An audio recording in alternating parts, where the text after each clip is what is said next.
This is how you blend in when you're running drugs and money. Massive amounts of weed. I get a license to grow at unlimited, 500 pounds every 2 weeks. My job was to set it up. Look like a normal working person. Clean cut, wear nice clothes, have a story. Different driver, different car. Different house, different place, different everything, every time. Once there's a routine, that's when you get caught. Because as a cop, you got 8 hours to figure me out. I got 24 hours to figure out how to get away from you.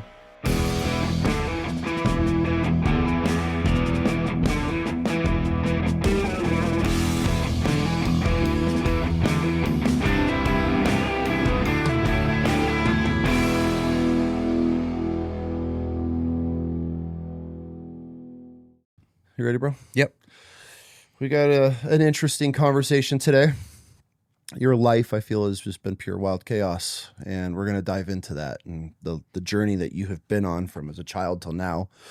Before we get started, we're going to send you home with a fresh-baked sourdough loaf from the Sour Bee, which started as a little homeschool project for our youngest. When we pulled him out of school, we wanted to give him something to do and turn into a business. So now I'm in the baking world, along with everything else that I never thought I'd ever be part of. So then I would send you home with an awesome gym shirt from Linear. His name's Chris. He's a Navy veteran that started it.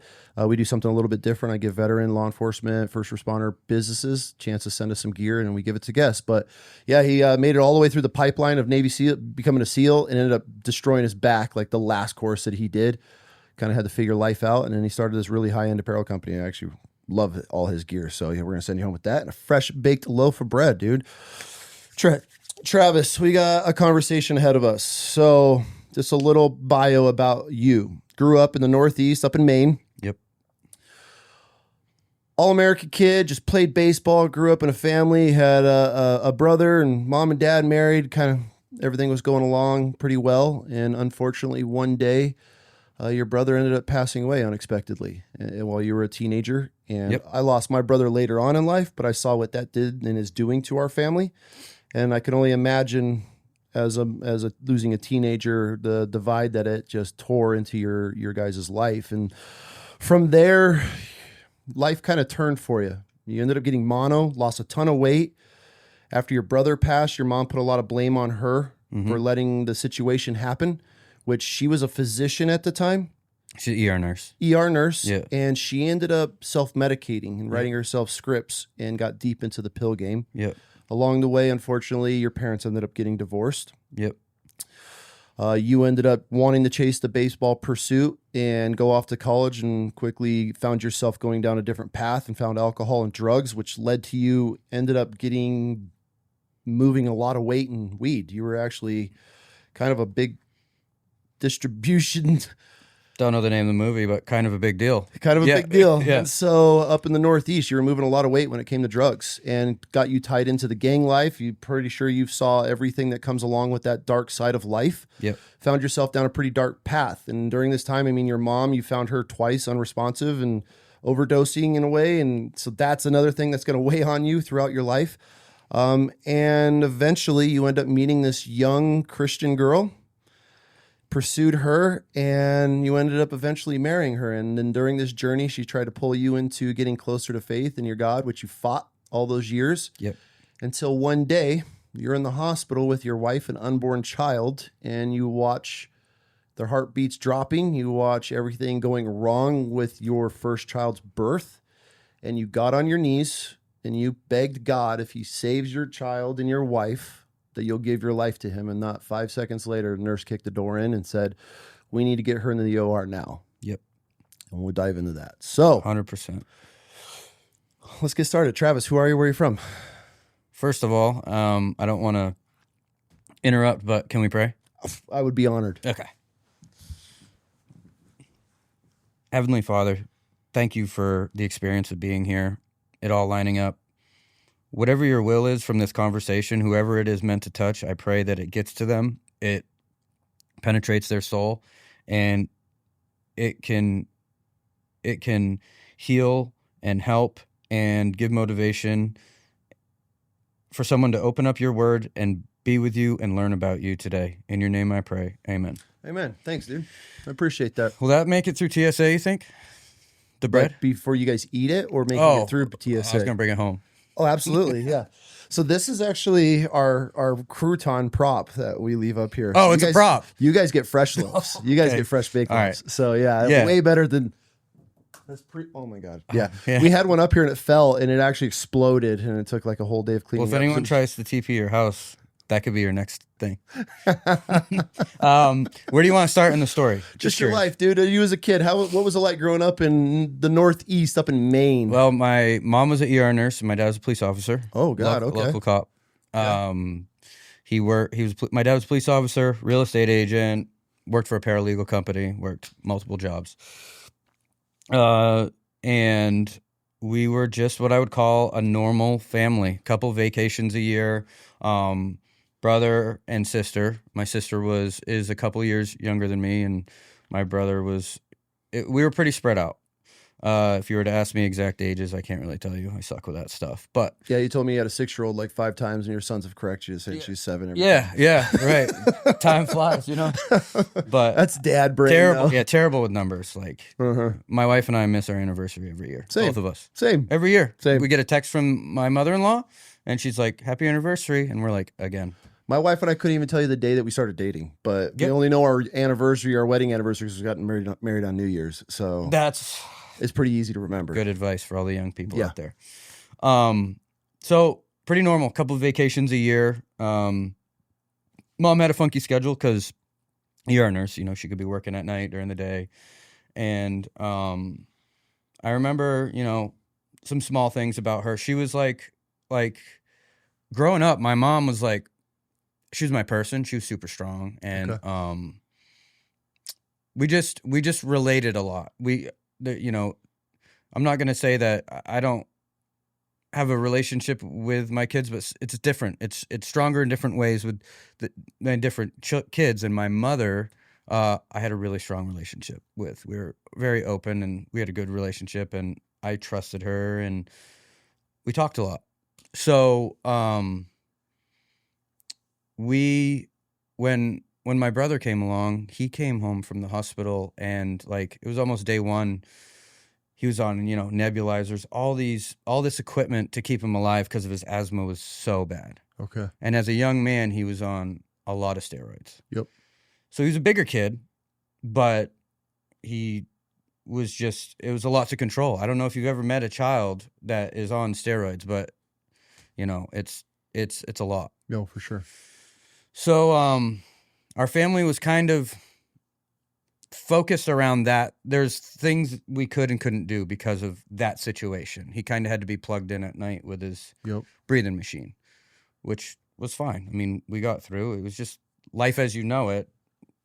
So how old are you during this time? What was the year gaps? So my brother was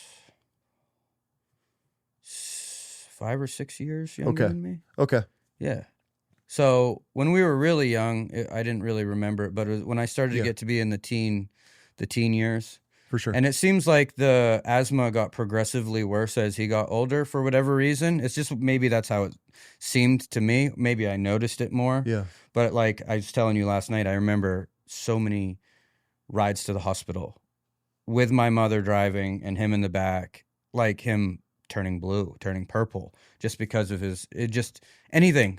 Grass would set it off. Anything could set it off at any time.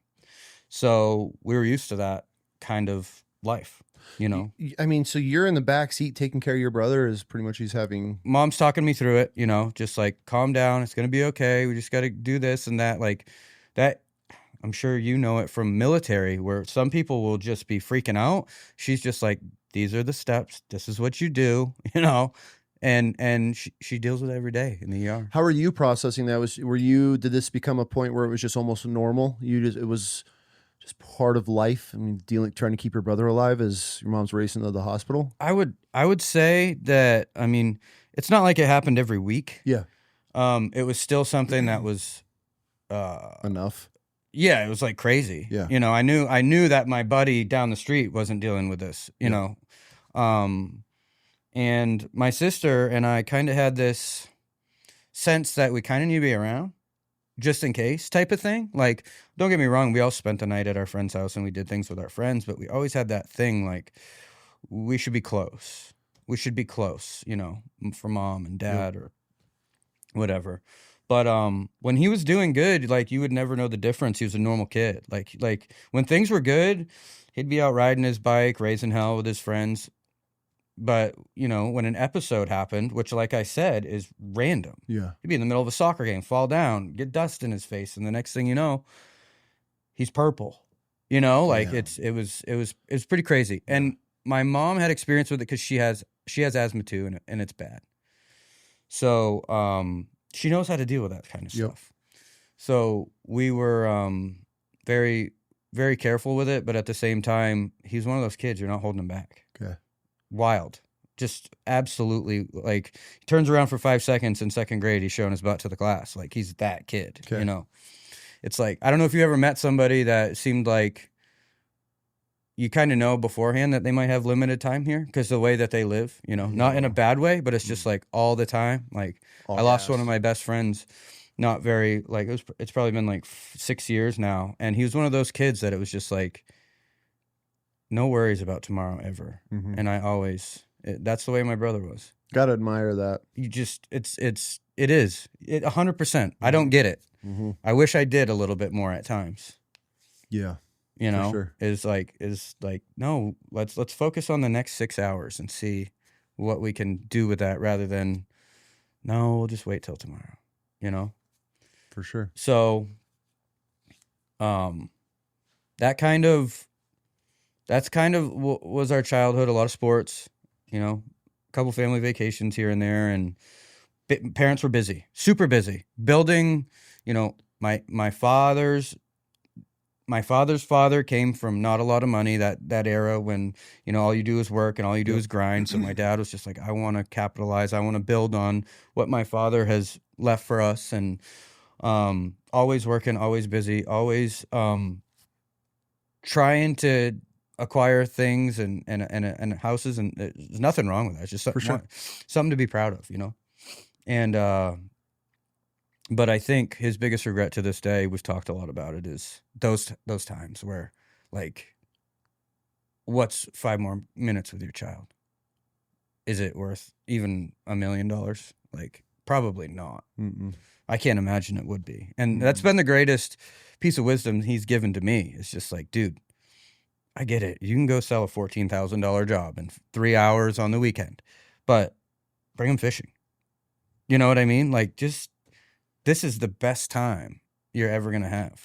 I learned a lot of that from watching my dad and reflecting more on life, where he didn't teach us very much like handyman skills. He was very talented carpenter. He could do anything, had all the tools, but it was always just, need to get it done. I don't have time. Everything was time for him. And then growing up, it's, you know, my mom was very involved and, you know, did a lot with us. But I look back at it and it's like, all that time he could have been showing us. I could have been working with him. My brother and I could have been learning these skills and having that quality time with your dad as he's working. Instead, we get so busy and wrapped up and everything's go, go, go, go, go. I don't have time for this. Right.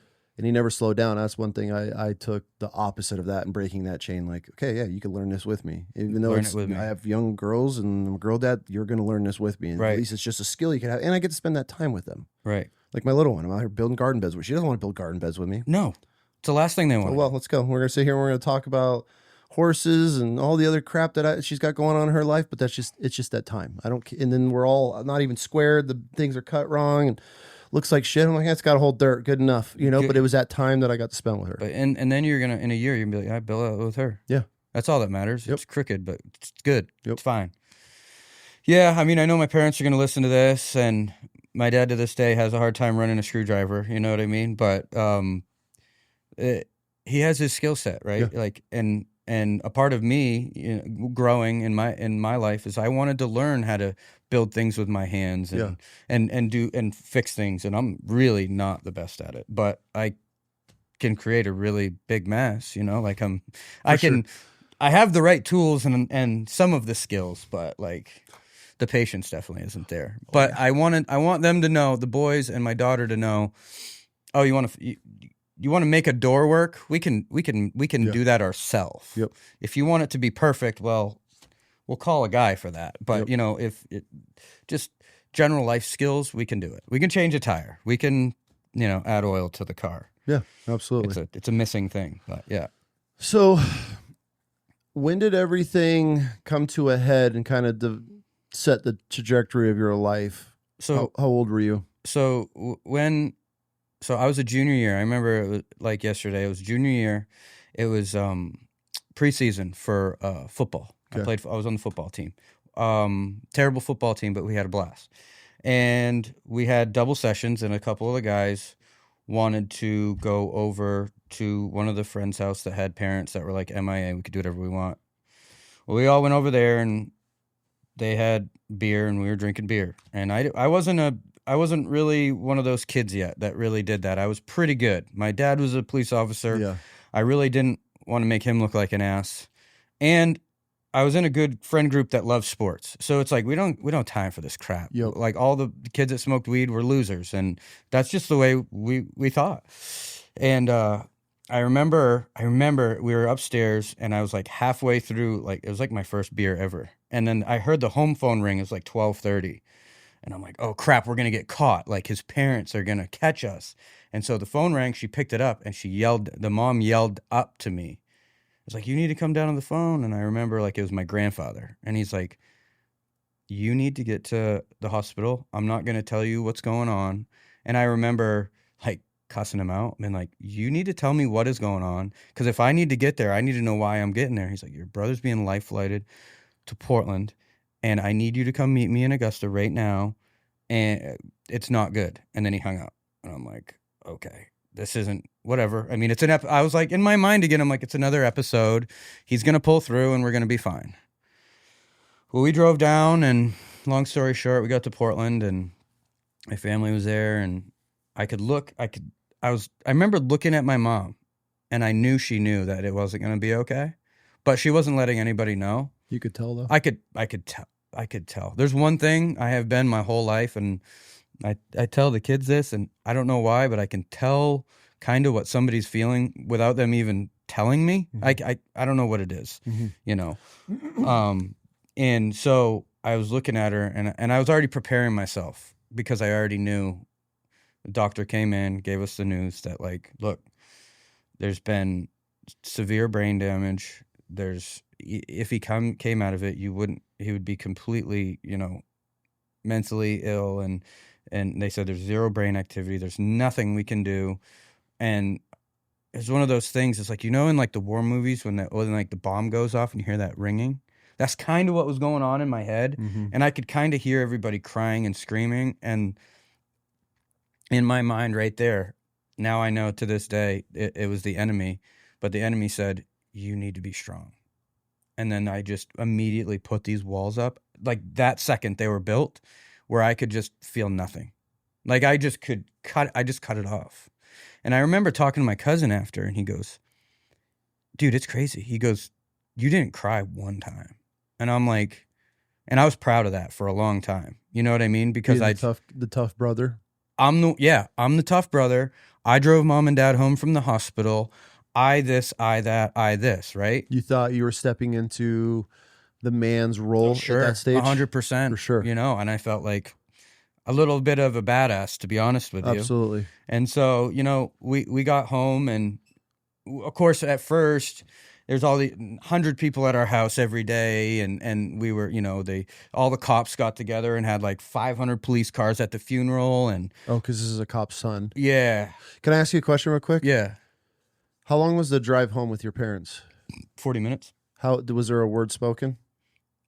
I remember a Toby Keith song came on the radio, and my father said, "This is what he's saying right now." Like my brother is like saying right now, and it's like that "How Do You Like Me Now" song, and that's all that I remember that was spoken at that time. And so we got back, and I remember they all went to bed, and I just like sat on the porch, and I was like, I don't know what happens from here. Like what happens from here. And one of the things that really bugged me as a young person is so like you said, I don't want to go too far down the rabbit hole, but what had happened, just so people understand, is my mother would never let my brother spend the night or go anywhere overnight because of the risk. Because if something happened, she needs to be there, like now. Well, he had this one friend. One kid at his school was allowed to be friends with him because he was a lot. Like I told you, he was a lot. And this is why I'm so for the underdogs on their teams and everything. The troubled kid is because this one family gave him a chance, right? Because deep down, he's a good kid. He's just a lot. He needs to be outside. They need to be climbing trees and acting like maniacs. And so he begged her every single night, can I go spend the night at David's house? Can I go spend the night at David's house? And she said, no, no. Finally, my dad was like, just let him go. And she's like, okay, you can go. And that, he never came home. First time spending the night at a friend's house, he didn't come home. So now my mom knows he never should have spent the night there. And in her heart, I feel like she thinks she could have saved him if he would have been home. But she let him go. For sure. But at the same time, you can't have a bubble boy. You can't have a kid that you just keep in a cage for his whole life, because that would create a host of other issues. Absolutely. Right? So she's dealing with all this.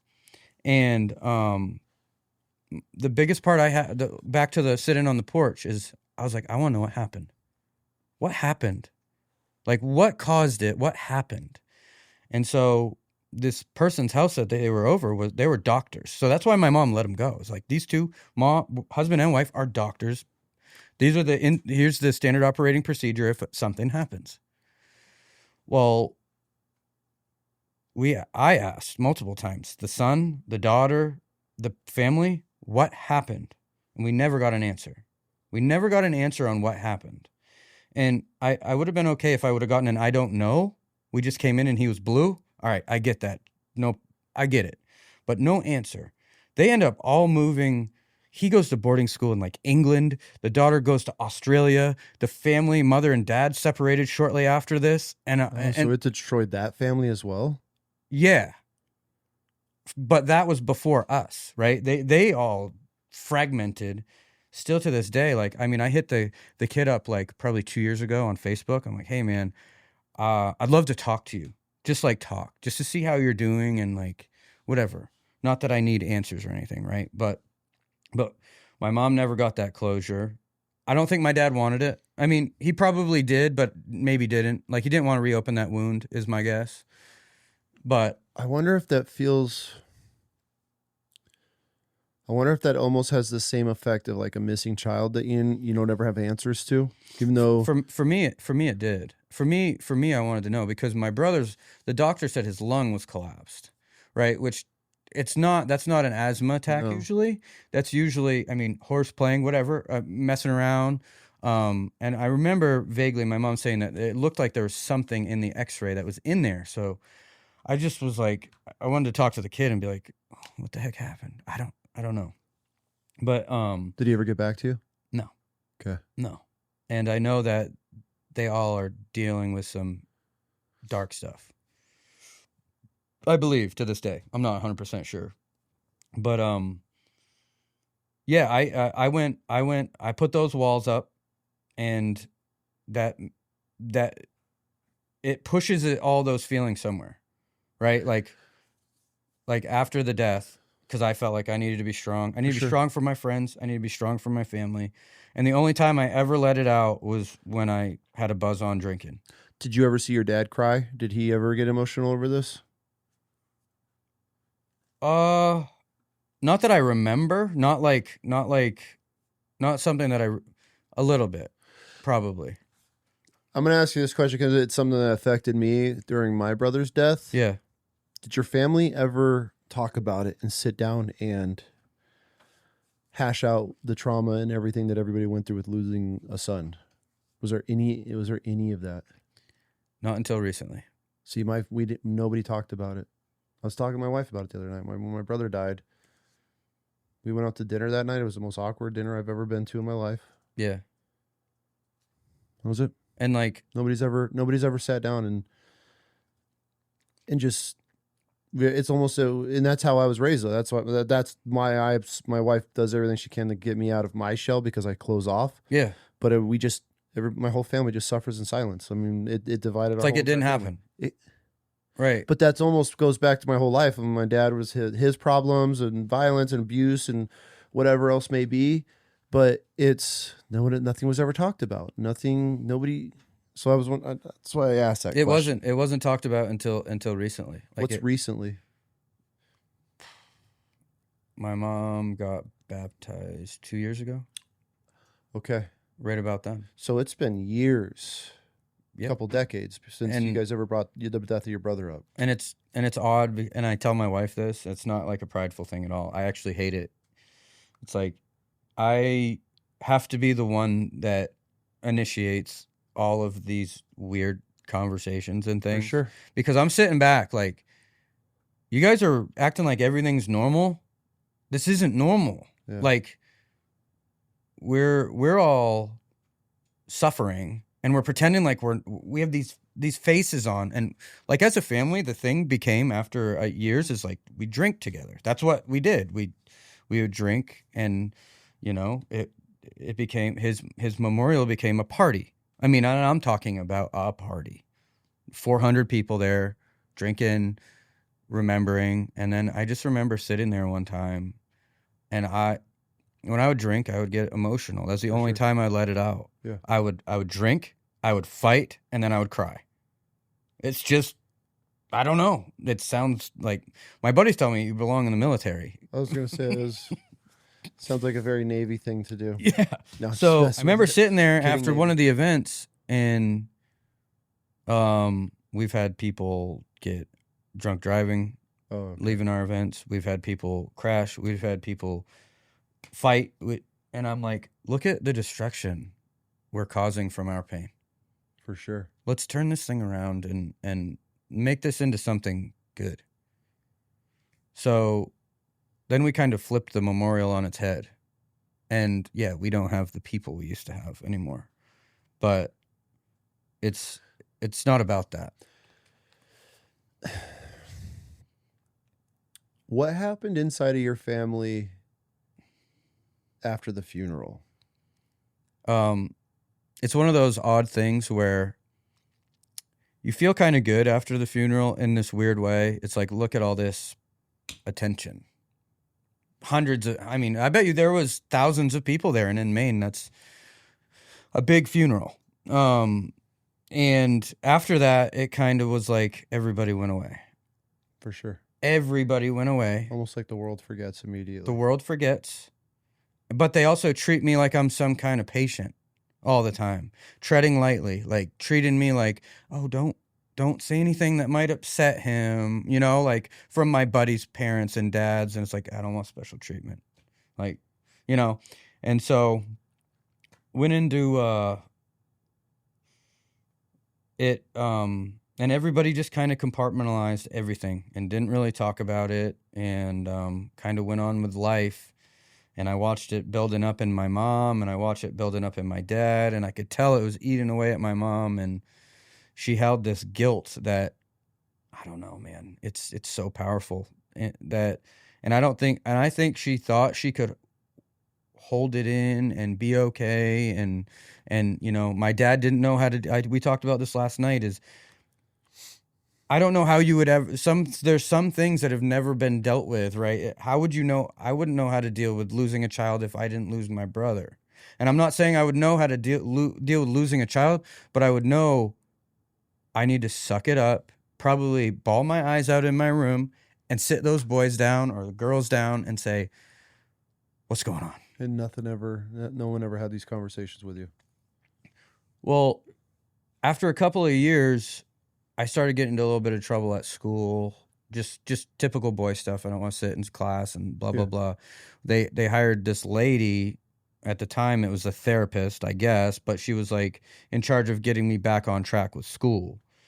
And she ended up putting all this crap in my head. Like it didn't matter what I did. I wasn't going to make it through school. I wasn't going to play baseball. I shouldn't be playing baseball. Come to find out, she told my mother she should divorce my dad because she wanted to be with my mom. This therapist? Yes. Well, didn't see that coming. Me either. So they would send me to the school with her during the summer for a couple hours. And then she ended up being like, hey, in order to fix your family, you need to divorce your husband. And my mom's like, what? And then come to find out after many more meetings and conversations, this woman was like trying to court my mother. And this is your therapist? It was like something like that. I don't know what she exactly was. I'd have to call my mom. Life coach, something? It was just from the school. They said, you should hire this lady to help him get through class and summer school and therapist type of thing. And that's wild. And all this stuff as a kid, I'm dealing with it in my mind because I'm not going to say that we were like, it was a different time. For sure. Like, we would wait to watch our TV show at 8 o'clock because that's when it came on. Yeah. I didn't have a phone. I didn't have a cell phone. So I knew that there was gay people. I knew that there was affairs because it happens on TV. Uh-huh. But in my mind, I'm like, and I got so angry because I was so confused. Oh, and it was never talked about. Like, this stuff was like never talked about. We kind of joked about it. My dad would joke about it because that's kind of what they did in the policing. Yeah, for sure. You know, they'd just be like, yeah, well, and so I'm like, all right, no, I'm confused. But yeah, so that went down, and my mom ended up firing her, getting rid of her. My mom was like, no, we're not doing this, whatever. And so my sister found her boyfriend, her husband now. They've been together forever, like since 6th grade. And so she was spending a lot of time over there, and I'm grateful for Jake because he had no idea how to deal with what we were going through. This is your sister's boyfriend. At the time, yeah, husband now. But he knew how to protect. Okay. And he did that.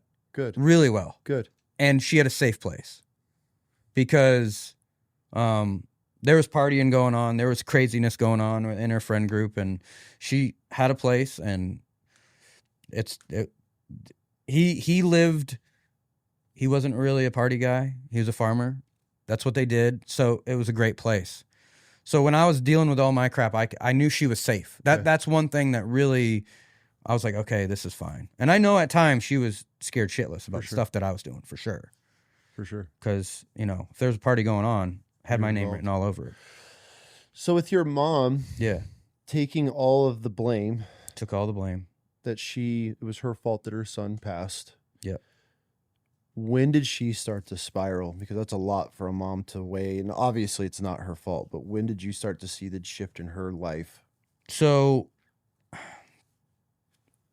she didn't come out and tell us this until we were in high school, but she was adopted too. Okay. Doesn't know her real parents. What do you mean adopted too? Who else was adopted? She was adopted. On top of all of this, she's dealing with, she was adopted, doesn't know her real parents. Okay. So that kind of plays into all of this self-doubt type of thing. And I mean, it's where her strength comes from too. She's lived with this her whole life, feeling like she doesn't belong. So her and my father, and I don't know exactly, I think it was just a death of a million cuts or whatever, but they just started, like, I guess you would say, drifting apart. Mm-hmm.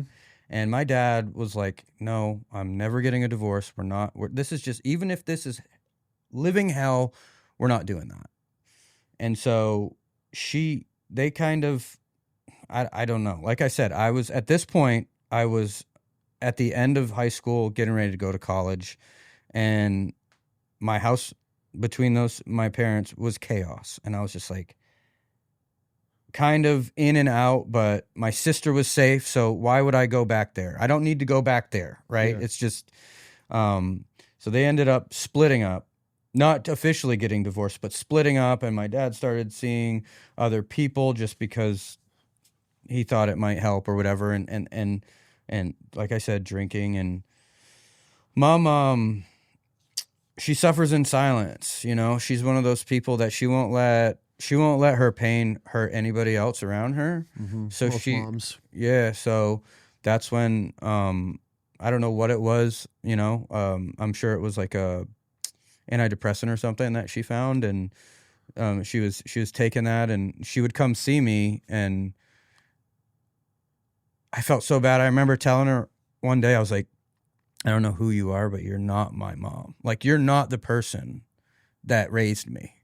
And I said, I don't know what is going on, but I want her back. And then she would like show up at my apartment from time to time. This was when I transitioned into college, and I know she was worried about me, but I remember, and I hope she's all right with me sharing this. I remember one day she's so depressed at everything that had happened, and she was a nurse, so she knew exactly what she was doing, and she took way too many pills, and she just took them all, and she ate them, and she was driving, and she cried out to God and said, if you're real, if you want me to live, then save me. And she's driving down the road, blah, blah, blah. And my aunt called her. And my aunt it's my dad's sister. We're feuding because she, on my dad's side, you take your sibling's side no matter what, and you go to war and screw the other person. You know what I mean? It's not, they were like, my mom is out. Yeah. My mom's like, wow, why is she calling me? She opens up the phone.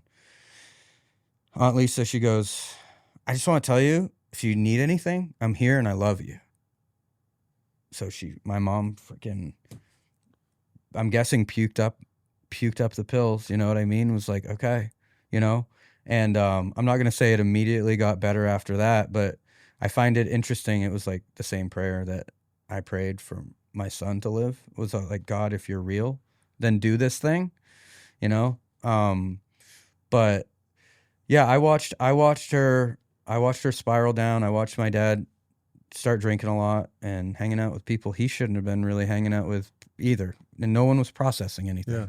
And I know that they saw some therapists and stuff, but all that was a game to get them on something and, sure. and basically give each other time and all this crap. And we had religious people I call them religious people, not Christian people in our lives, giving all this great advice, but it's like, what are you guys even doing?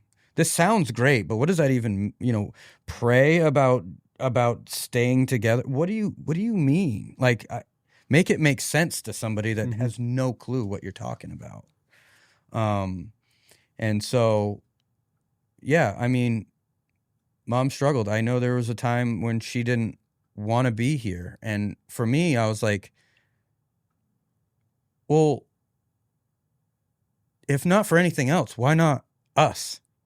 There's 2 kids left. Did that weigh on you that you're not important enough for your mom to want to stay here to be present for you? My thing in my mind was, if this thing can break the strongest person in the world that I know, how weak am I? Like, I remember times when I was a child watching my mother not eat so we could, right? Like, and it being okay with it. I remember my mother, because we wanted some drinks and snacks before school, spending money. She didn't, being the lady paying with change, because she just wanted us to feel okay. Like, that kind of strength. Mm-hmm. And I'm like, if this can break her, then what is this life even? What are we doing? And then there was the other thing. It's like, well, I understand. I lost a brother too, and I lost my sibling, and you lost your son, but me and Lauren are still here. Mm-hmm. And that was hard for me to understand. I didn't understand. And of course I was selfish so your mom doesn't kid. want to be here.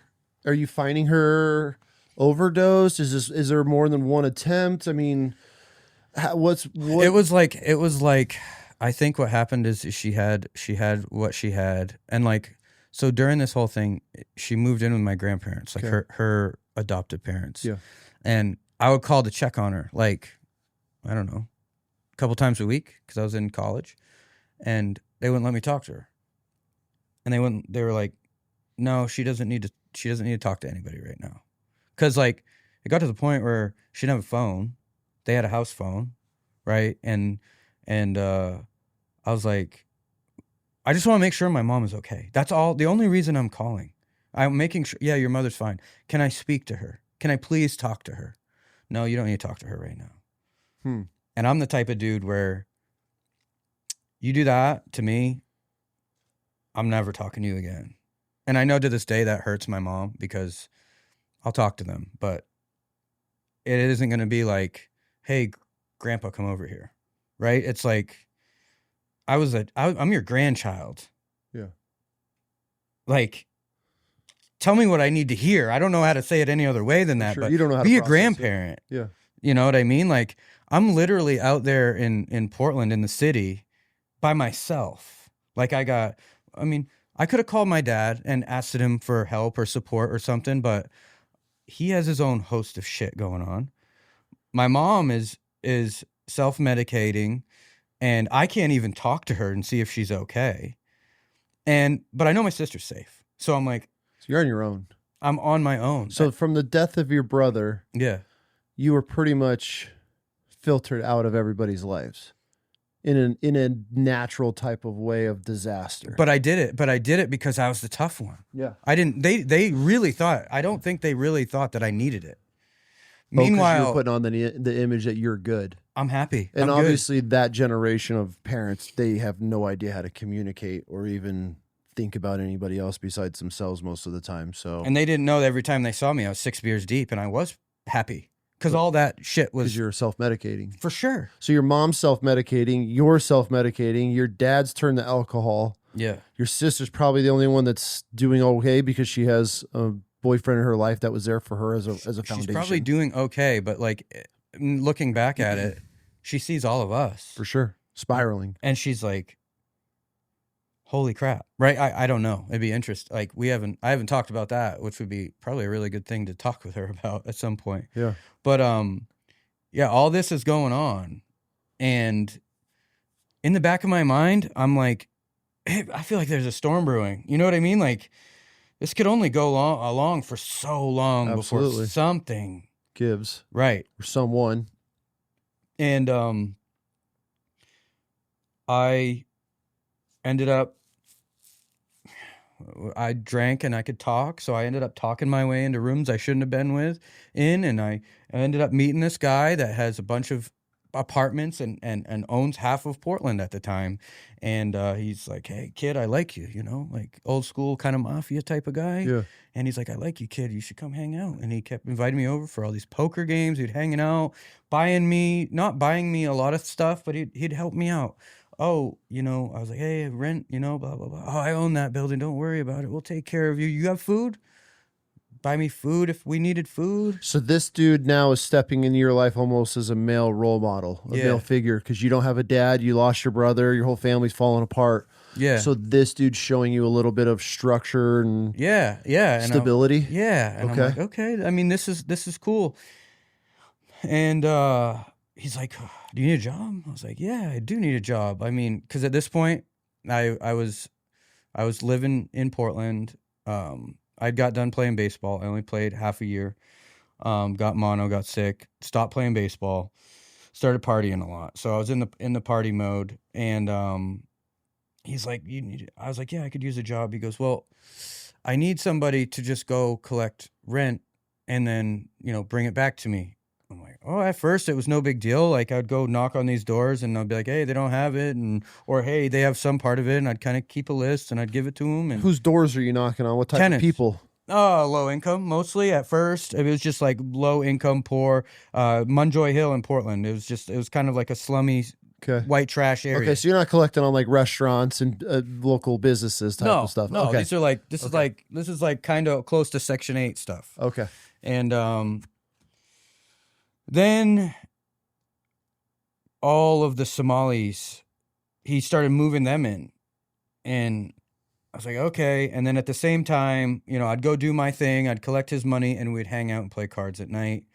And then I started noticing like there was different players coming around, and then my mind really started working when I'm like, dude, I collected like 1,400 in rent today, and like these dudes are like balling out, like Mercedes cars, and I'm like, all right. So now I'm thinking, what's going on here? And then I started asking questions, and he's like, I just want to let you know that once you know, you can't not know anymore. And I was like, I don't know what that means, but I want to know. So he started revealing to me his the real business which was selling massive amounts of weed before it was legal. And I'm sure other things, but I did not get exposed to the other side of it at all, if there was another side.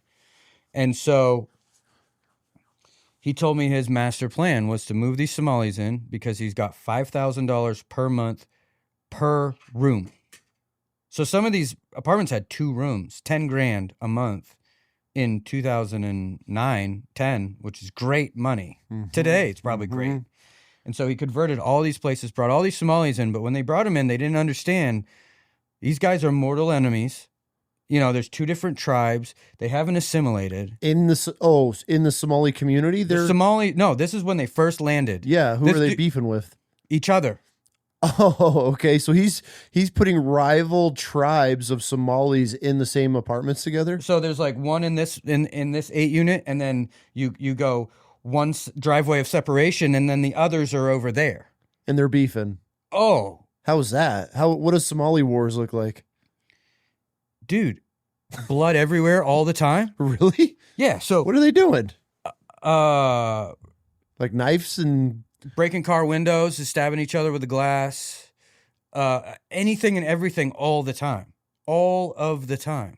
So basically, this guy was making, I mean, probably like $200K a month off of like housing these Somalis, right? But then I remember bringing this to him is like, I went and there was a huge fight one night. There's blood everywhere, all over the place, and they get an ID from the state.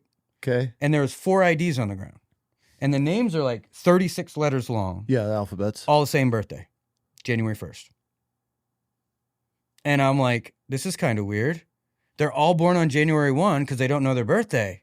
So I was like, I brought the IDs in after I'd collected rent, and he goes, oh, they're untraceable by the police.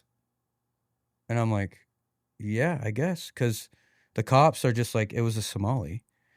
So then he was like, I want you to get these guys to collect my drug money because they can't be persecuted by the law. If they kick down a door and rob somebody, who was it? Right? No shit. Yeah. So now you're using these Somali immigrants to collect drug money because they can't. I mean, what happens if they get caught? Nothing. So this guy was so smart that he would never tell me why we were breaking into one of his apartments and taking everything that they have. Because if I knew, then I could tell. But he told me, tell 3-4 of them to roll up on that house, give them $100 in cash, and take everything that they can take. You drive them there? No, everything was on foot. It was within a couple miles. Yeah. Everything was within a couple of miles. I'm talking about $1,000. You know, they owe him $1,000 for some weed or something. And he's cleaning their whole homes out? 100%. Are these normal people or are these all Somalis? Because he's dealing... The Somalis are collecting the money from the guys flipping weed. So it'd be like some dirtbag 21-year-old, right, that gets a half a pound of weed fronted to him. At the time, it was probably like $2,000, $2,500, and they wouldn't respond. And he'd be like, "All right, go roll up." And whether it was, are they fighting these dudes? The Somalis? Yeah, are they beating? If they have to, they will. But this is okay. I'm tracking now. So you're running this Somali ring. Yeah. So you have this little gang of Somali pirates essentially that are in your town, and when the dudes that are dealing the weed out in town aren't paying your boss, I'm guessing it's weed. But whatever. Yes. You would take these Somalis to the houses to beat up, collect rent. And collect rent. Yeah. Because if they got the cops called on them, they're just a bunch of Somali immigrants. They just run And then this dude's also tapping into the government's funds. Yeah. So he's getting grants to have these Somalis living in his slum houses that he's also using the Somalis to collect drug money. And you can correct me if I'm wrong on this, but this is what I was told, is all the damage that they do, he then owned a contracting company to fix the damage and collect the insurance after they stored their chickens and shit in the apartments. He's good. Yeah. Oh, yeah. He's really good. Yeah. What else? This is just the tip of the iceberg. What the fuck else has this guy got going on? So at that time, he owned... Okay, hold on before we get into that. What's it like collecting drug money from people that aren't paying? Is it kind of fun? Yeah. It's definitely fun. Like, what do you guys do? You just get away with stuff? Because, I mean, these people aren't calling the cops on you. They're obviously owe you for drug money. So, I mean, they can't call the cops and be like, hey, they stole my drug money that I didn't pay them So here's back. the play. Like, Portland PD is extremely understaffed. We're talking Portland, Maine. Portland, Maine, extremely understaffed. You Okay. probably got anywhere from 3 to 5 cops on. How many people in Portland? I don't know, probably 30,000, Jeez, okay. maybe. I don't know, something like that. And when shit gets popping downtown at like 10 to 2 a.m., That's where all the cops are? they all have to be down there. Oh, so you're doing these robberies, air quoting that, at night? Mm-hmm.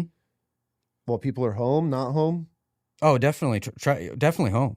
100% home. But all the cops are downtown. Are these armed robberies? Or anybody armed? Not at first.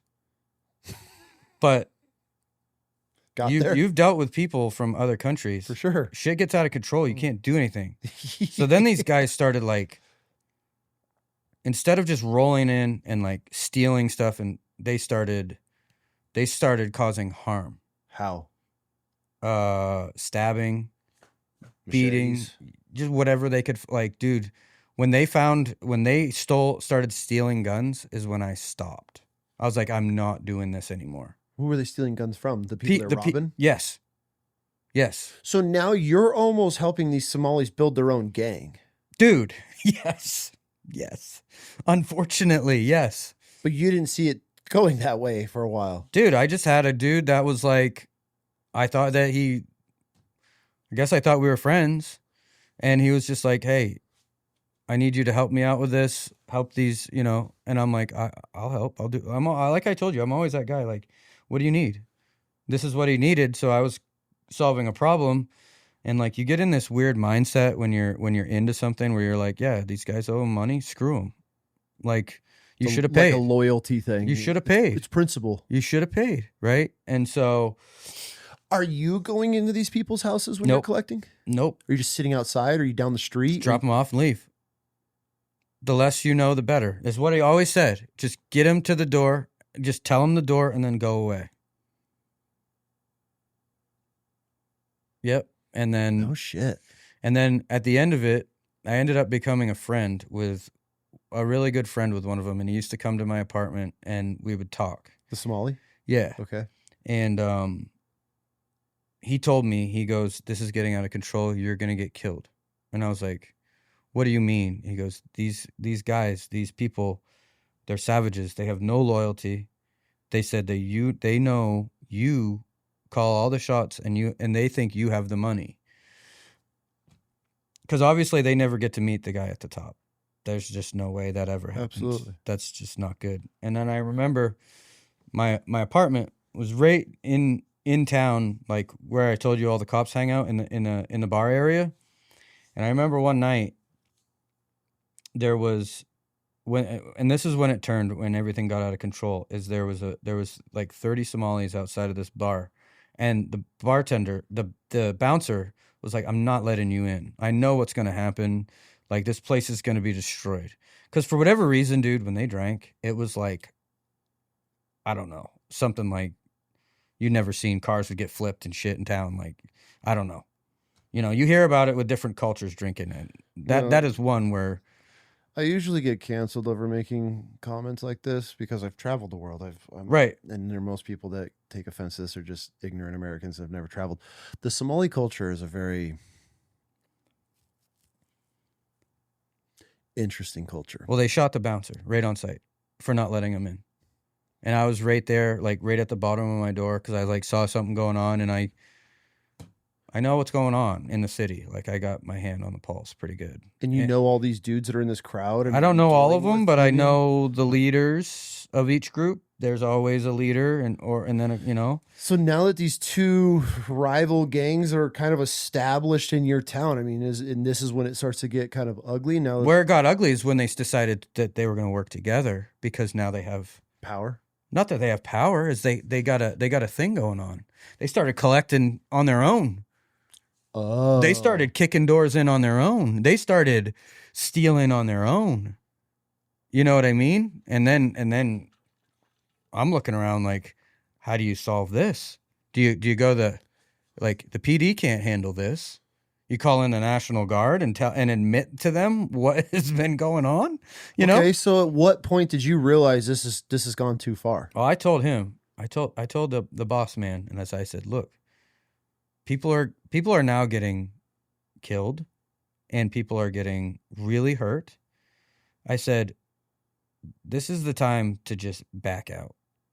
Like you guys are clearly got some good things going on here. You got a couple of Mercedes. You got, you're smoking cigars with the boys in your $2,000 suits. I see it all. I don't think you want to be a part of this.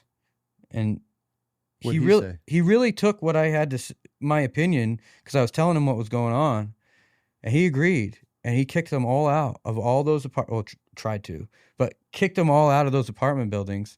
And that's when he fixed them all up and then got his insurance money. But now they're on the street. So now you have just houses of Somalis running the streets? How was that? Insane. Shit lit on fire everywhere. Like, they eating people's dogs and shit? Did you guys ever have that? Wasn't that a thing for a while where all these Somalis in these towns were like killing people's dogs and eating them and cats and shit? They kill everything. Anything that's edible. I mean, but like the ghetto area where they put them. Yeah. There's a nice part of town called the Old Port, and it's where all the ships used to come in, and it's nice and it's old. They just stealing it, so I don't remember exactly what they did, but there's a pretty big police force in the area, kind of helped clean that up for a little while. And the boss, he said, you want to move to the other side of the business? It's a little cleaner. And I was like, what does that mean? He goes, well, I just need a driver. I just need someone to drive to Philly. And I was like, yeah, okay, check, get it. I'm not an idiot. What am I doing? So he told me what I was doing, transporting this and that. And I said, what if I what's this and that? Weed. Okay. Massive amounts of weed. And I said, what if I just like facilitate it and I don't go? What if I find the driver? Because he really liked the way that I thought with that. He was like, I don't want to drive to Philadelphia for $1,000. I was like, I'll just make all this shit happen. So my job was to set it up. So I would set everything up. You load up here. This is what you do. You don't stop here. You don't go through a toll booth, because the toll booths have a blue band reader on them, and they can tell that you have $100,000 in cash. You have to go around the toll booth, because I've had guys get pulled over from going through the toll booth with cash, and they'll say, where are those $1,500, $100 bills that you went through the toll booth? Toll booths can read cash like that? Blue band, the new $100 blue bands? Yeah, 100%. What? 100%. There's no way. 100%. Yeah. You roll through a toll booth with a large amount of cash, they can scan that? It notifies them. It doesn't only scan it notifies them. I've never heard this before. Yes. Yeah. Yeah. This is legit? This is 100% legit. I've never heard this before. I had a guy get pulled over coming from New Hampshire to Maine, and there's certain toll booths. It's one of the newer ones. He rolls through it, and it was like half a mile later he gets pulled over. Cop pulls in, and he goes, "Where's the money?" And he goes, "You have whatever it was. It was like $100 bills at least in this car." And the guy goes, "What?" He goes, "Yeah, you rolled through the toll." And he's like, "Oh, okay." And then luckily on the side, he was an electrician and just pulled all of his money out of a New Hampshire bank. And he was like, "Here's my bank statement. I just withdrew all this I'm moving to Maine." It happened to be one of those things where it was shit luck, because there was definitely weed money in there for sure. And now he notifies me, and I'm like, check. Okay. Can't go through tolls, right? You can't go through certain parts of the state because like getting through New Hampshire was always living hell. Like it's just that pinch point. There's a bridge between Maine and New Hampshire, and at that part, right? When you get down past Massachusetts, there's so many people. It just doesn't matter. There's just a mass amount of human beings where you just blend in if you blend in, right? Just so how many drivers you got working for you? I tried to keep it to like one. Okay. One, like 2 guys, but like 1 car. Okay. Right. So like we'd buy an old cop car, like an old Ford SUV. And it looks like undercover. Still has old, like better, like old light bars and shit. Best, right? That's smuggling money and shit. They're running drugs. Yeah, it looks like an undercover cop. That's actually a really smart idea. Yeah, and then for a little while, we bought a like not a Mercedes Sprinter, but like the Transit, and we lettered it up Plumbing and Heating Company, and then we put like the boxes of like the like heat, like a furnace would come in it, so it looked like all the equipment, the tools, and everything were in there in case the guys got pulled over. And you're just running drugs. Just running weed to Philly, and then to Texas. That is, I've never realized like that's the smartest thing. You probably go to an auction and buy an old cop car that still has the bumper and lights and shit on it. Not the red and blues, but so like back in the day when this first started, like you just got to think of it like this: you take a pound of weed in Maine and it's $2,000. Texas, it's 5,500. Now times it by 500 pounds. Why is it more in Texas? You think it'd be cheap with all? No, it's more illegal. Oh, the risk. Okay. And this is a long time ago. Yeah.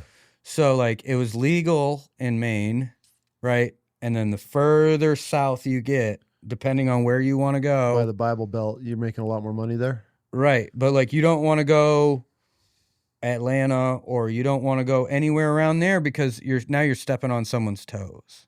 So there's always this risk. There was always a risk back then because you didn't know the people buying, right? So like, are the drivers going to get kidnapped? Are they going to just steal the product? Is like one time we had it was like $400,000 coming back, and the dude had cut up like it was like similar material to like a Bible, so it looked like stacks of bills, and we got back, it was just like magazines, and it looked like cash, no cash. How did that go over? I had one of the guys got pulled over with 125 pounds in the back of his car. Drug dog came out, sniffed all around, never got it. What? Dude, insane. Yeah. I've honestly heard so many stories about guys like that. They're like, dude, I had 1,200 ecstasy pills, and like pills could be I could understand that, but weed, dude, that's the hardest thing because it smells so damn bad. For sure. You could smell it from like the airport from here.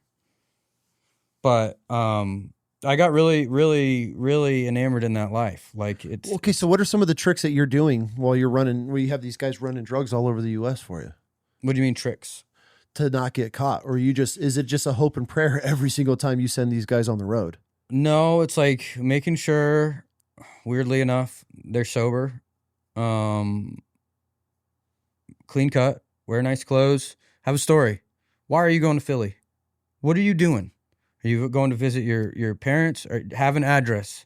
Who are you going to see? What are you going to do? And then teaching them they need to believe the story. Because if you get, getting pulled over by a cop, no, you do the speed limit. You travel only certain times. You don't travel when there's not rush hour traffic. Get in rush hour traffic and just let it take another 5 hours. Because you're just blending in. Yeah. You're not burning in the middle of the night. No, that's the last thing you want to do. No, like that's it's just, look like a normal working person. This is how you blend in when you're running drugs and money. 100%, unless you're an idiot. Because I knew other people that did it, that sucked at it and got caught, right? Like they just wanted to look the part. And I was teaching these guys, you don't want to look the part. I want a 55-year-old man wanting to go play golf in Philly. And like, do you really like golf? I'll pay for you to go like play a course down there, So that way your story lines up. But just don't let them see the $1 million in cash in the duffel bag in the back. Okay, so are these guys bringing the money back to you? Or are you guys sending money? Where's the drugs? Are you guys growing the drugs and distributing? So at first it's there? just distribution, right? Okay. And before Maine comes legal, it's just selling. Where are you guys getting the weed from? It's coming in on a plane from Cali. Really? Yeah. Yeah. They're just flying it right into like a private airport. Flying into a private airport, which there's a bunch of small dinky little airports in Maine, and then transported by the local police department to the house. What do you mean transported by the like pay the cop off to just let the car go by? Hold on a second. The average income in Maine for a cop is probably $40K, 45 grand. So this guy's paying the cops. You dish them. And your dad's a cop. Yeah. Is your dad in on this? No. That'd be cool if it was, but that would be wild. I had to ask, but you never know. So you guys are flying tons of weed in to up in Maine. Yeah. The cops are just letting you guys roll by because you're certain ones. How much yeah, of course. How much are these cops taking to turn a blind eye to you? 20K. A year or a load? Probably 20K in cash. Yeah, I'd probably take 20 grand just to not be on 100%. In cash, if you're making 40? Yeah, 100%. I'd take 20 grand all day. Yeah, as a cop up in Northeast Maine. Well, then, you also got to play it off like it's not a lot. Like I can't pay you a ton. It's not a lot of product. But I can give you 20K in cash. Oh yeah, it's not a lot of weed. It's not that big of a deal. Okay, whatever. Is that how they justify it in their mind? And it's not. Well, it's not meth. Well, it's the risk. You just relay to them that the risk isn't that bad because it's not a lot. It's like 3 pounds of weed, dude. Whatever. Oh yeah. Meanwhile, it's like add a zero, like 2 zeros to that. Like the back of the truck is full.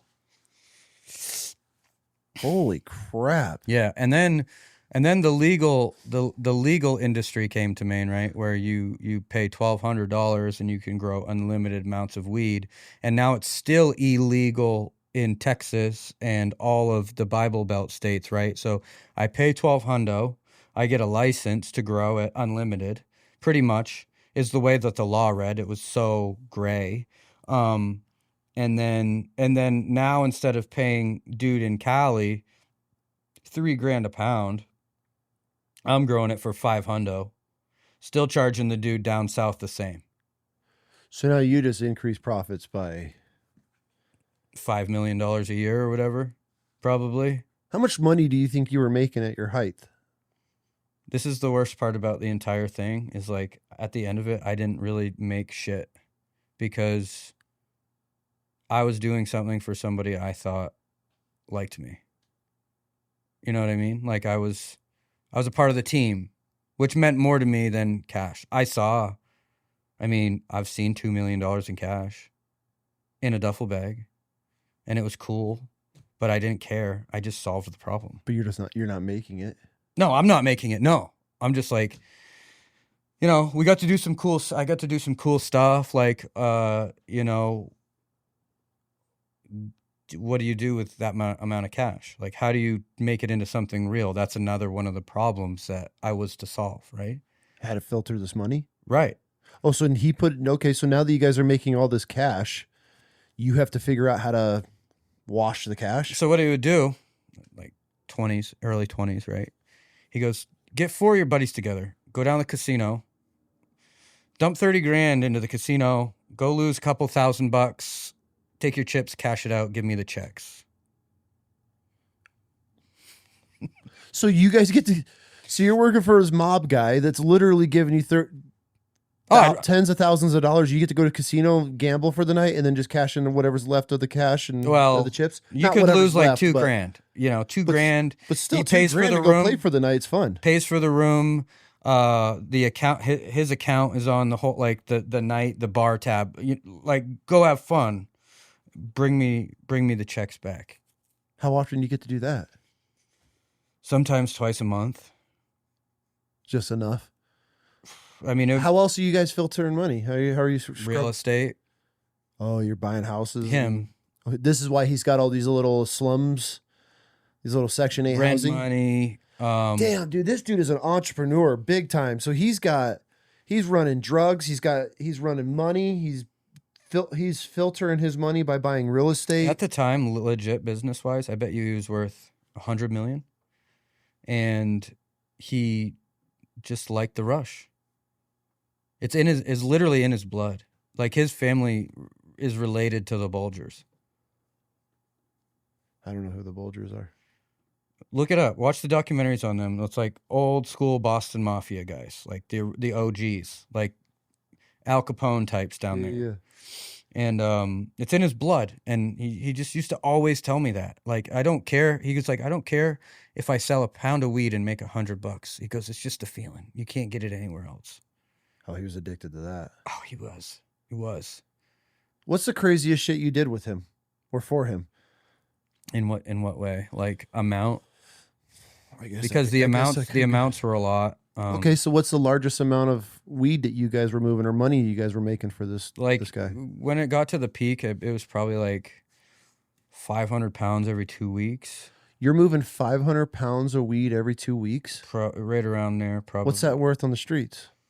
At the time, depends on where it goes. But if you want to go for like a straight number, you say $3K. A pound? Yeah. So 500 times 3K. What, $1.5 million? Yeah, that's what I've got. I'm a Marine, so don't hold me to that one. But so you're turning $1.5 million every other week? Yeah. In weed? Yeah. You got drivers just okay. So when you send the drivers off with the weed, they're bringing the cash back. No. You're just dumping. How's he getting 1 week? You give him a week, and then you go get it. The money. Different driver, different car. You never want them together. You never want them knowing. Different house, different place, different everything every time. It can never be the same. Once there's a routine, that's when you get caught. Because as a cop, you got 8 hours to figure me out. I got 24 hours to figure out how to get away from you. So that's the way I would look at it. If I was my dad was a cop, I'd say I'd grill him.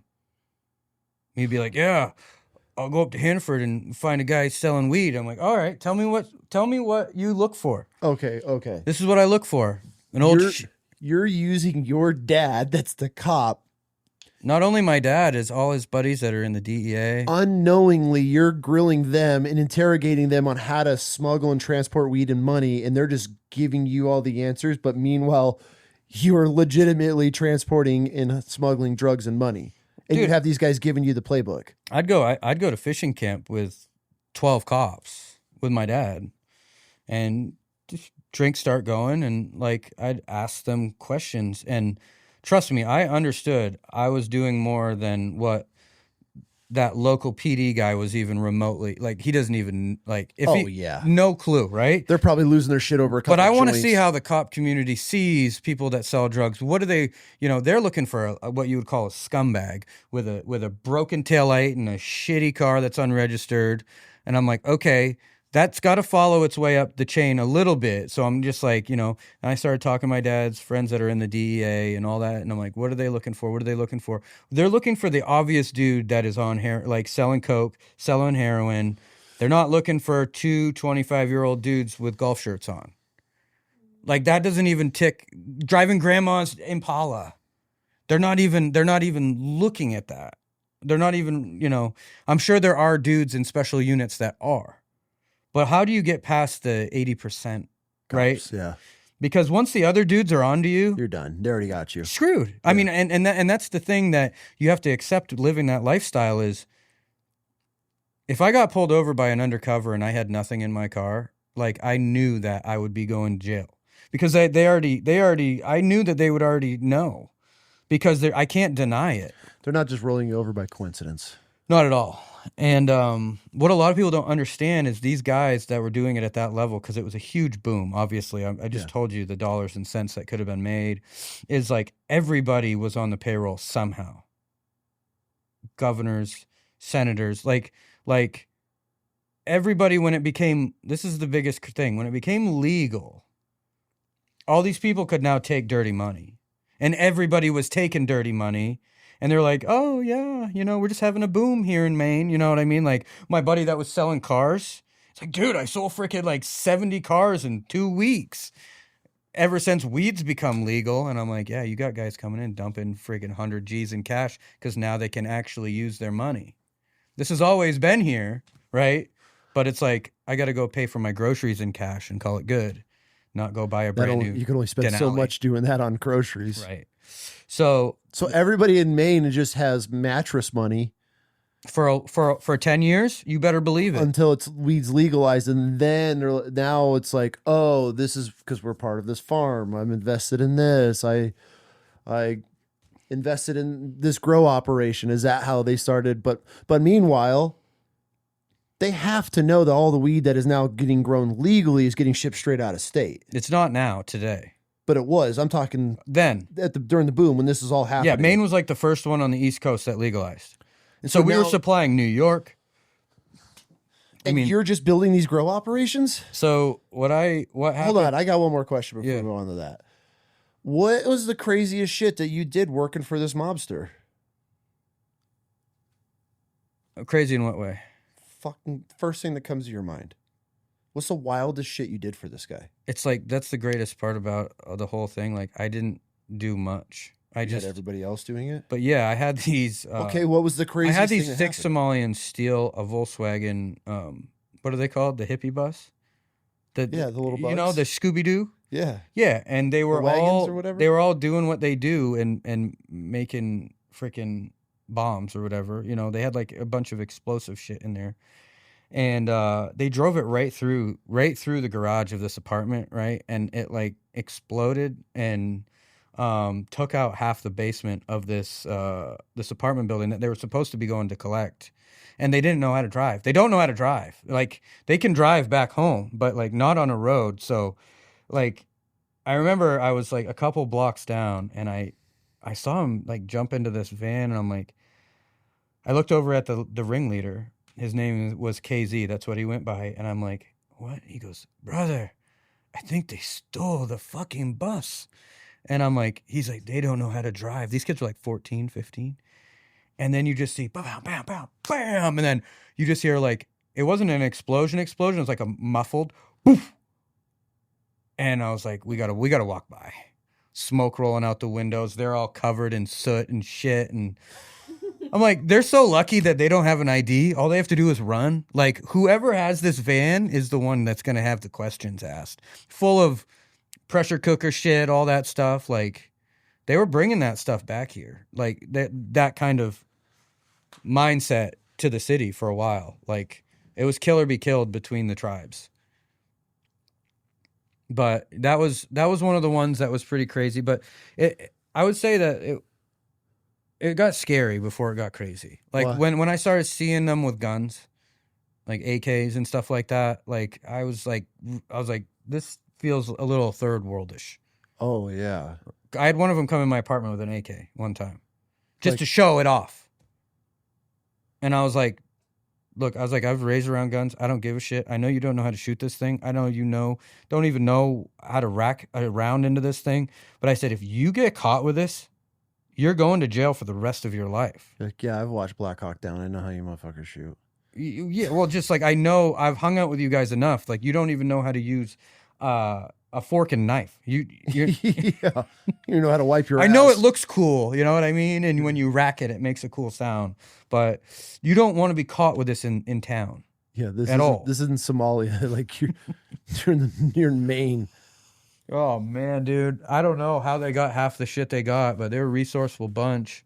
That they are. I feel bad for the homeless during that time because it was just like, it was a zoo, man. Why?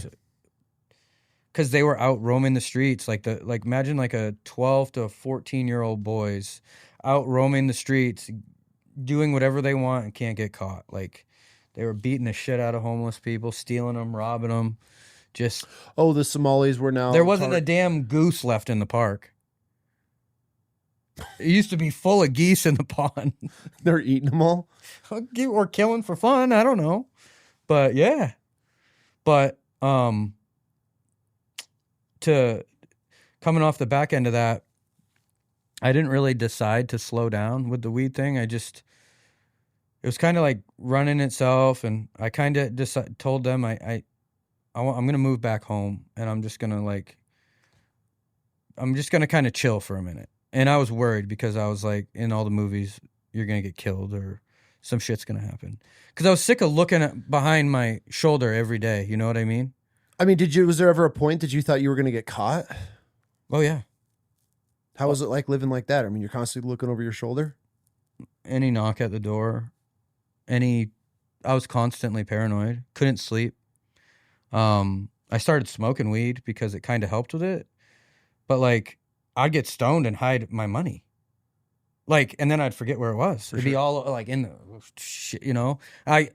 I knew it wasn't smart for me to have a gun, but I'm always been the type of person where like, if Somalian rolls in with an AK and wants to do some harm, I should be able to shoot him. Yeah. Because what am I going to do? Just let him shoot my ass? Did you ever have a close call of almost being killed by these people? I've been threatened. I've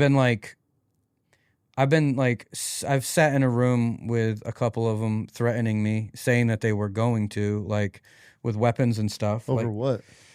money. And I just told them straight up, I said, if you're going to do something to me, you're just going to, the people that I work for will take your family lineage and just wipe them from the face of the earth. Not really knowing that might happen. Like, that was a lie. But at the time, I was like, I need to say something powerful. Yeah. You know, like you know your sisters and your daughters and your kids that I come over and I see them all the time. I said they'll all be gone, and they were like, and so they kind of realized. But at the time, dude, it spirals out of control so fast. Okay, so while you were living in this world of drugs, violence, stabbing, Somalis going crazy, what's one thing that you'll never unsee? My life changed, and this is when it stopped. When I stopped with this was when I asked my boss what it would cost to have somebody erased from this earth, money-wise, monetarily. If I wanted that guy dead, how much would it cost? And the number that he put out there blew my mind. What was the number? $2,500. To kill somebody? Mm-hmm. That's it? Yep. I was expecting like 10 grand or something. And that's when, like, my heart broke. And I'm like... You realize how much you weren't worth? Uh-huh. Yeah. Because you give one of these Somalians $2,500, it's like 6 months of life. You know? Damn, okay. And they're used to that, where they're from. Oh, violence is just part of life. It's part of life. Murder is part of life. I don't need to tell him what you did, what you didn't do. If you have a family, $2,500. And then they're going to kill each other over the $2,500. Why were you asking that question? Why'd you want somebody erased? Because I knew that it happened at times, because there was people that owed him 50, 70, 80K. And I knew that there was actions taken. And I just was never privy to, like, do you kick the door in? Do you, you know, because a lot of the dudes down where he was, like, where the dudes would drop the car, like the weed off, most of the times it was between a $1 and $5 million house. You pull the car in and that dude's getting freaking 300 pounds of weed. But then from there it gets dispersed down, right, to all the lower level guys that run shit into the city. But there's always like a rich dude at the top. Right? Always, and then so that rich dude, say in Philly, we'll call it, has a guy that grabbed 10 pounds off from him and he's owed 30 grand, and they come back next week and he's short 30 grand, and he's short 30 grand because this dude ripped him off. Well, then he's going to talk to my guy and he goes, I need somebody from away to go handle this bill. So he'll send his dudes from Maine down there because nobody knows who that crap they are, kick this dude's door in and take everything that he's had. And if he gets stabbed, it's no sweat on these dudes' asses because they're from Maine. They don't know the guy. But if another dude from Philly does it, he's right next door. You know, you get out of Dodge back to Maine, who's going to suspect you from Maine going down to Philly and stabbing someone for no reason? Wouldn't make any sense. So it's a whole entire thing, and I'm grateful for what I've learned and what I've been through and what I've seen. But at the same time, It's so ugly. Is that when the easy money started to feel not worth it? Was it that moment? I decided that I wanted to still grow weed and sell it, but do it quote unquote ethically. So because you've been working for this mobster that so what happened is I told him I want to go home and I just want to take a break. It's basically how I left it. I just want to take a break. Everything's running, everything's set up. There's a guy that can do what I do. It's all ready to go, whatever. He's like, okay, cool. So I went home and I'm like, I've seen these guys say, okay, cool, and it's not cool. And I'm just sitting at home worried still, just paranoid. He knows where I live. He knows what I drive. He knows where my parents live. Like, my parents had met him. Every time I would go home from college, my parents were just like, oh, he's going to college. He's playing baseball. Like, he's partying, but life is good. They had no idea all this other shit was going on. No idea.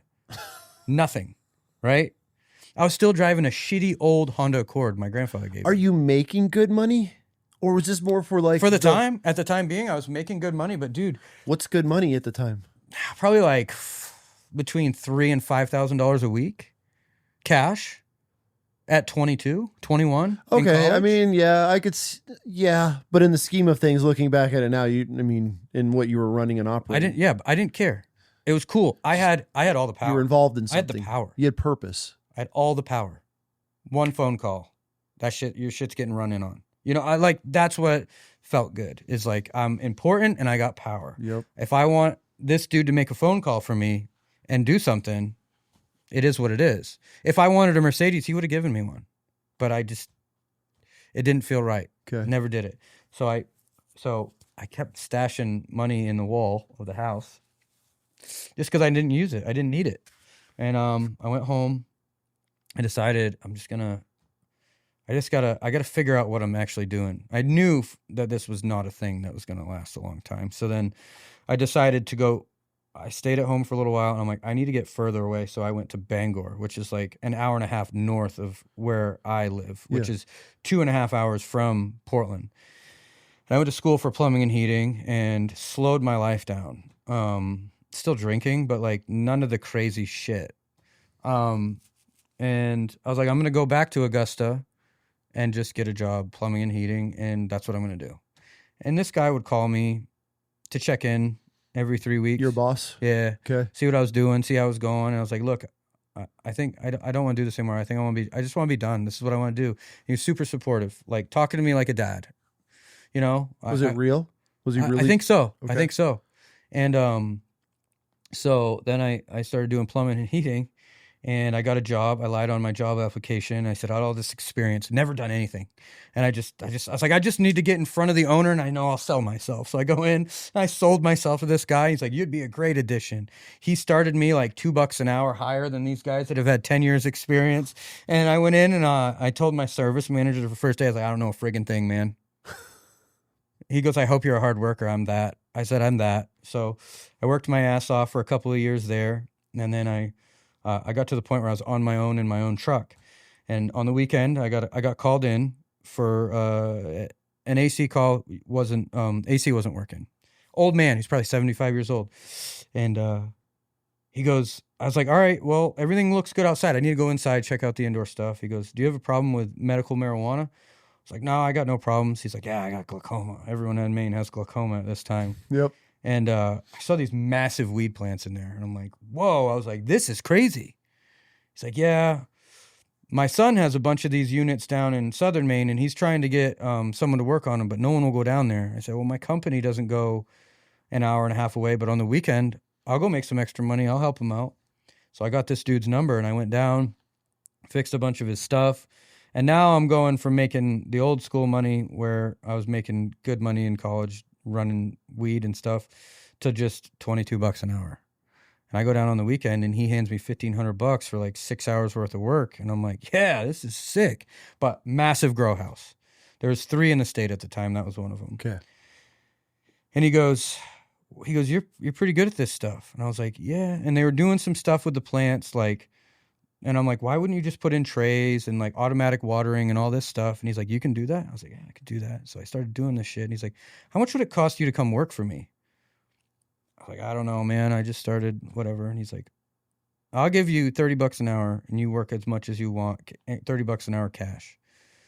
So I said, okay. I put my 2 weeks in at the other place and I went down and worked for this grower. And he's got like 70 pounds of weed sitting there. Can't sell it. I was like, I know a guy if you want to get rid of this. Your old boss? Yeah. Yeah. And he's like, really? I was like, yeah, how much do you need for it? And he told me, I said, I just want to let you know I'm going to make $500 off of each pound.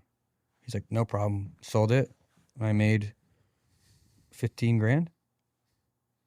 So now you're back in the game. Legally. Because my old boss has a license. This guy has a license. It's legal until it leaves the state. Okay. So I'm like, I just made $15K. And I was like, I got a 3-bay garage at my house. Took that money, put grow lights in, put ACs in, brought plants in, and then harvested my first crop, 50 grand. This is cool. Well, if I'm going to have 10 lights, I might as well have 100. Yep. And going back, though, that 3-bay garage was my dad's. He was a cop. Does he know does your cop dad know that you're growing weed? He knows that I'm working for a grower, and he knows that it's legal because it's the talk of the state. And so I was like, I come home, I'm like, hey, Dad, I got an idea. How about we put weed plants in this garage? He goes, if you go and get your license, I'm totally with it, but it's got to be legal. Oh, okay. And I wasn't expecting that. And I said, okay. So I got my license, and it was legal, but the gray area was absurd. It was absurd. Uh-huh. And then I'm like, hey, Dad, I want to go. I think I'm gonna go buy a warehouse. And he goes, all right, make this make sense to me. How is this legal? So I explained it to the best of my knowledge. And he goes, it doesn't seem right. Something's not right. This doesn't make any sense. Yeah, the government's running it now. Of course it's not going to make sense. And he's like, if this is legit, why am I doing police work? I was like, I don't know. It's a great question, Dad. So like he got done policing and started transitioning into real estate, and then like started helping with this grow stuff. And then he was like, I don't know if this is, I don't know, this can't be. You know what I mean? Because he was interested in the real estate side. How can I buy a building that pays for itself, blah, blah, blah, whatever. So kind of became a family business where like he would help trim weed and like all this crazy shit, and all his police buddies would like bust his balls, but they were jealous because they were making like 50 grand a year, and they all kind of wanted to do it too. You know what I mean? Like, For sure.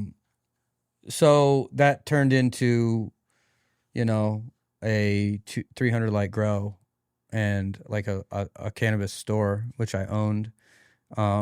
Meanwhile, like I had met Lindsay just before the legal growing thing started. This is your wife? Yeah, my wife Lindsay. Okay. I met her when I was still at Augusta Fuel, like at the plumbing company. Yeah. And yeah, I was just like, we had a big party at my land.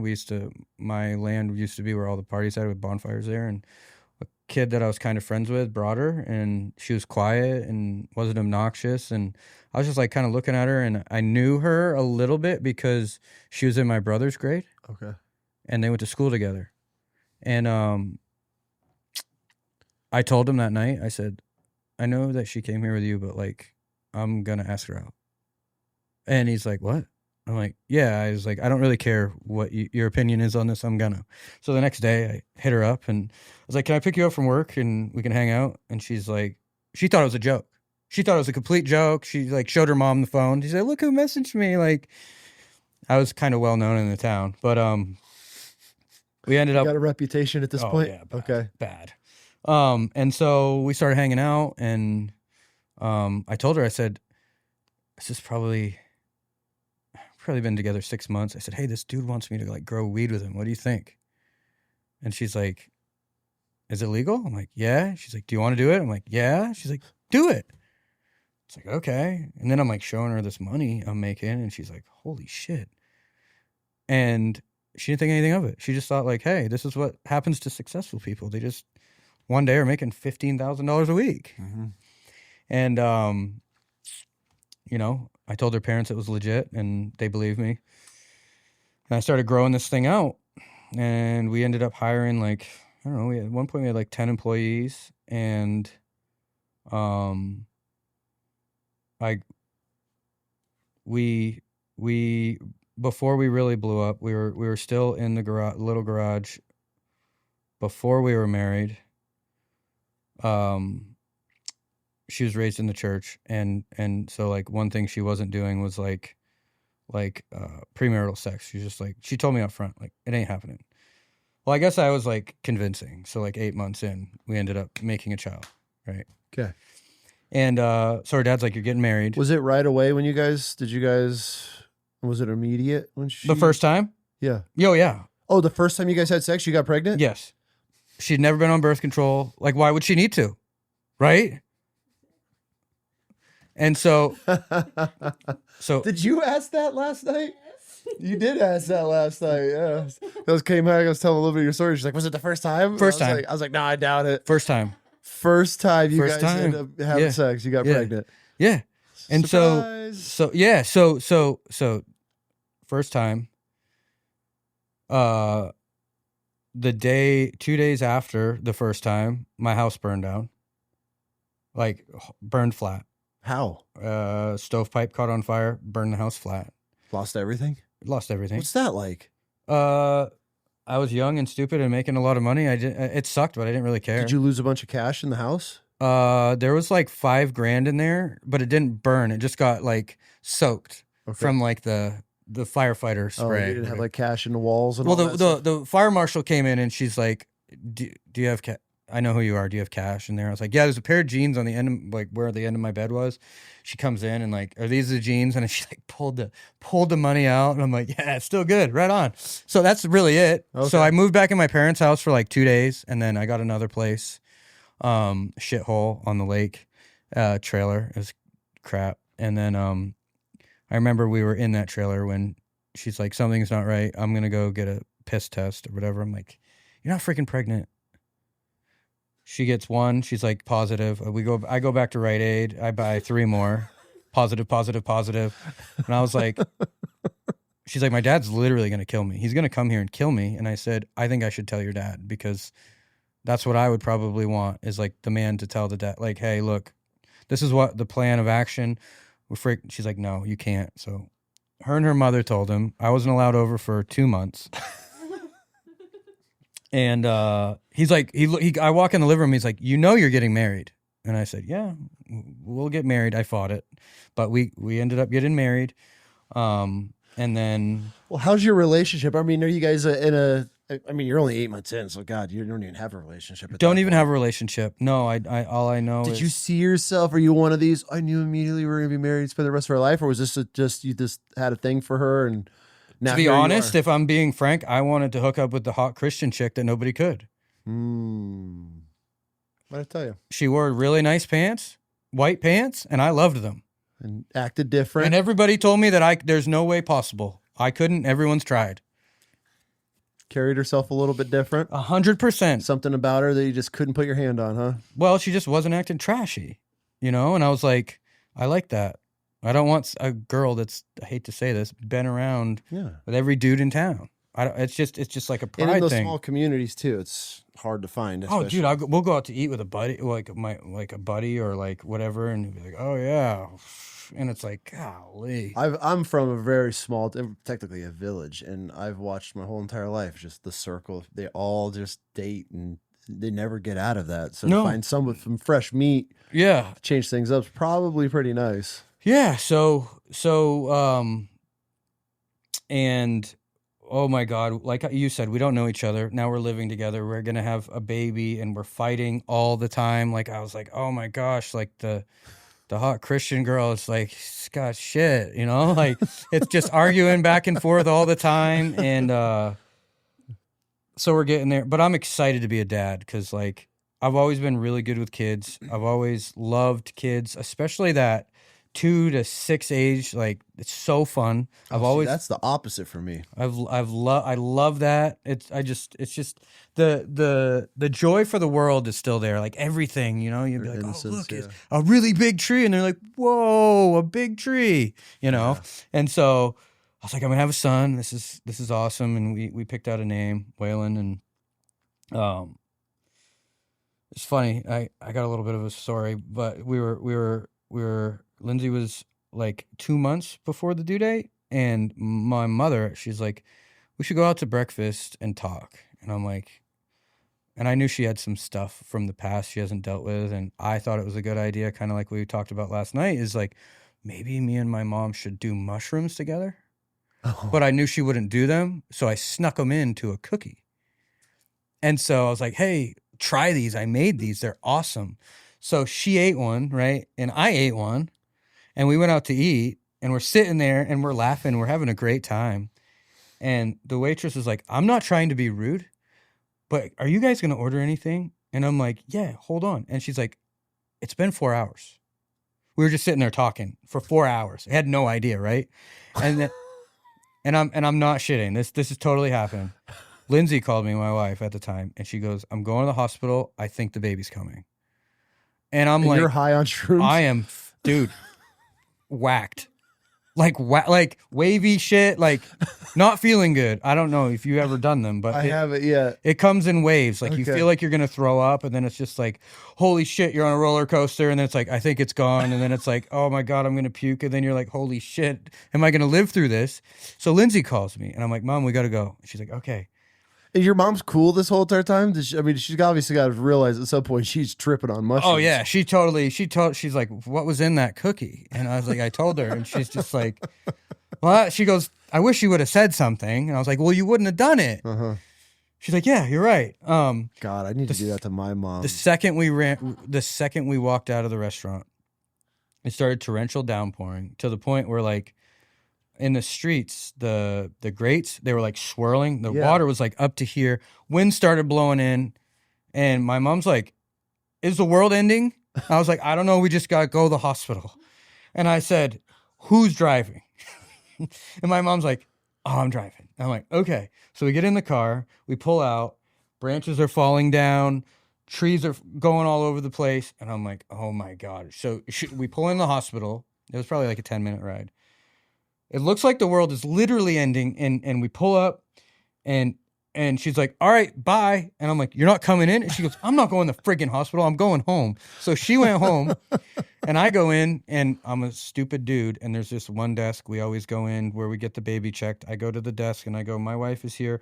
I think we're having a baby. And then this lady scares the complete shit out of me. She comes from the side, and she goes, oh my God, congratulations. I remember grabbing her by the shoulders, and I go, it's 2 months early. It's not a good thing. And I just like pushed her out of my way.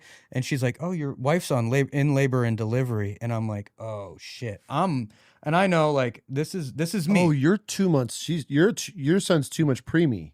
That's what that's what I'm thinking is going on. Okay. So I walk up through doors I shouldn't have been going through. And I'm like, my wife's here, blah, blah, blah. I walk right through. And they're like, she's in room this. And I'm like, okay. So I open room this, and I open the door, and all I hear is a baby screaming. And I'm like, how the frig did the baby come? I don't know how this works. So how's the baby here in 20 minutes? And I open the thing, dude. It was some other lady. No. Just had her baby. And I'm like, and I just screamed shit, and I walk out, and no. the nurse comes and she goes, your wife's over here. And I go in, and Lindsay was sitting there, and there was no baby, and she was pregnant, and she was calm. And I go, what is going on? And the doctor goes, oh, she just got food poisoning. And I go, oh, let me tell you about my morning, wife. This is what you married. I said, she goes, what's wrong with your eyes? I said, I am frickin' zapped. I'm on Mars right now. I don't want to be in this room. I am tripping my balls off. You're in the hospital. And she's like, okay, let's just relax. And dude, being confined is not a place you want to be on that shit. But so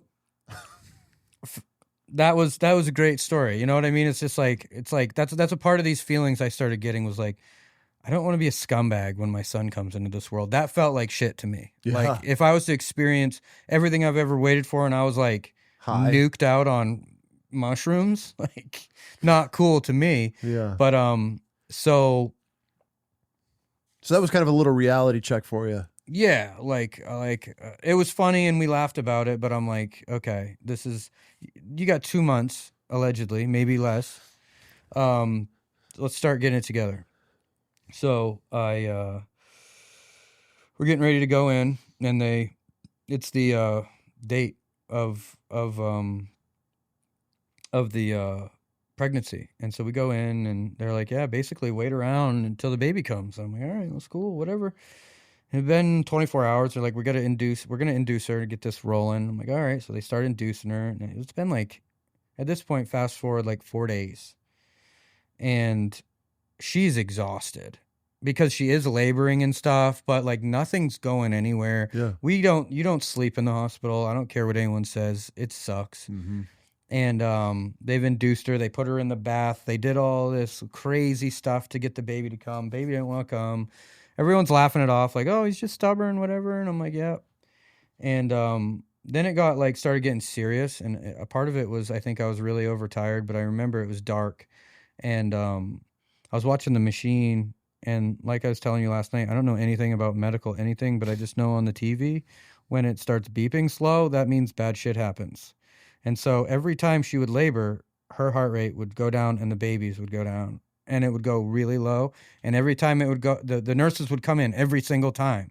And I'm like, I'm not an idiot. What's going on? Like, no, they don't want to get anybody like wound up. I'm like, well, I am. I'm freaking like, this doesn't look good. I don't know what this means.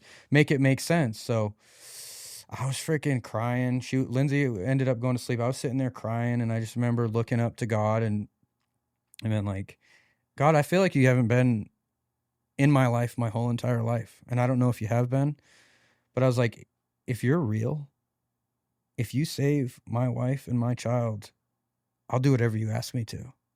And maybe it was my perception, but it felt like within 5 seconds, the door flew open to the point where I was sitting there praying, and I jumped, and my cousin happened to be working. And she looked at me and she goes, I don't know what's going on, but you guys need to go to the OR. And I said, okay. She's like, we need to get this baby out. I was like, okay. So we go down to the OR, and they take Waylon out, and his umbilical cord was 6 inches long. And I asked the stupid question. I said, what would have happened if she would have kept laboring? And the doctor said, without a doubt, that umbilical cord would have snapped. You would have lost the baby, and could have definitely lost your wife. So in that point right there, I was like, that's a miracle. God answered me without a doubt.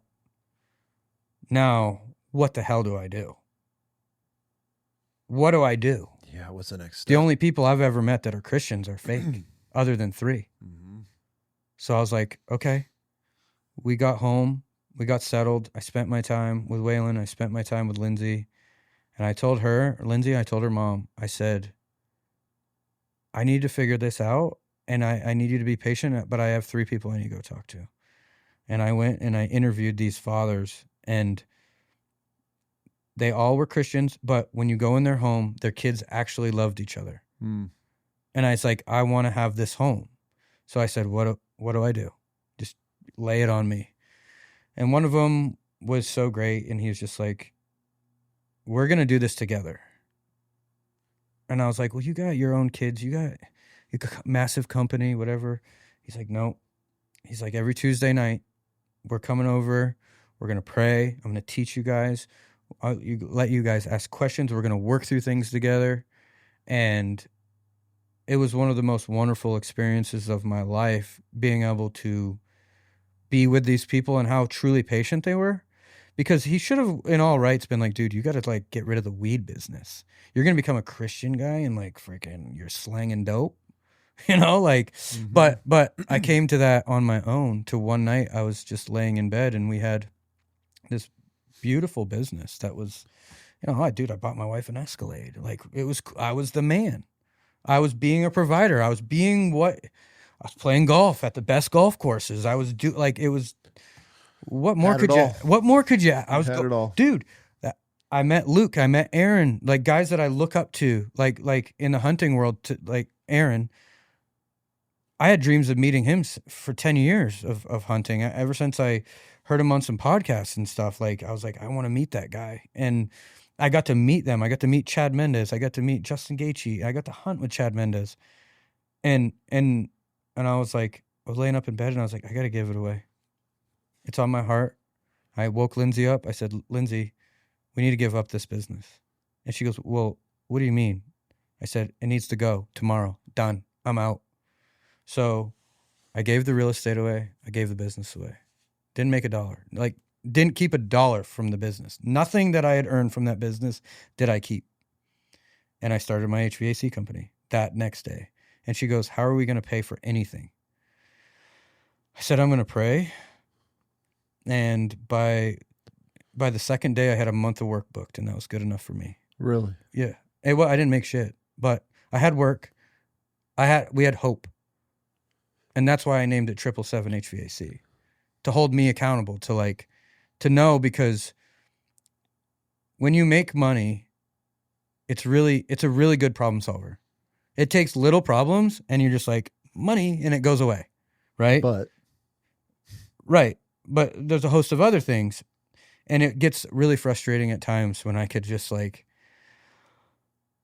oh man, I need to pay a $10,000 bill. This used to be a 2-day project for me. And now it's like, we need to plan months in advance to do these things that used to be so easy. But in the work comes the wisdom, right? So that's what we've been going through, is we kind of lived what most people get at their 50s and our early 20s, that success of everything finally coming together. We got it early, gave it away, and now we're rebuilding, but it's transformed our whole entire life and community, to be honest, not trying to sound egotistical. How did walking away from the drug game, the life, the money, giving it all to God and turning your life around, like, how did that change? What changed? Almost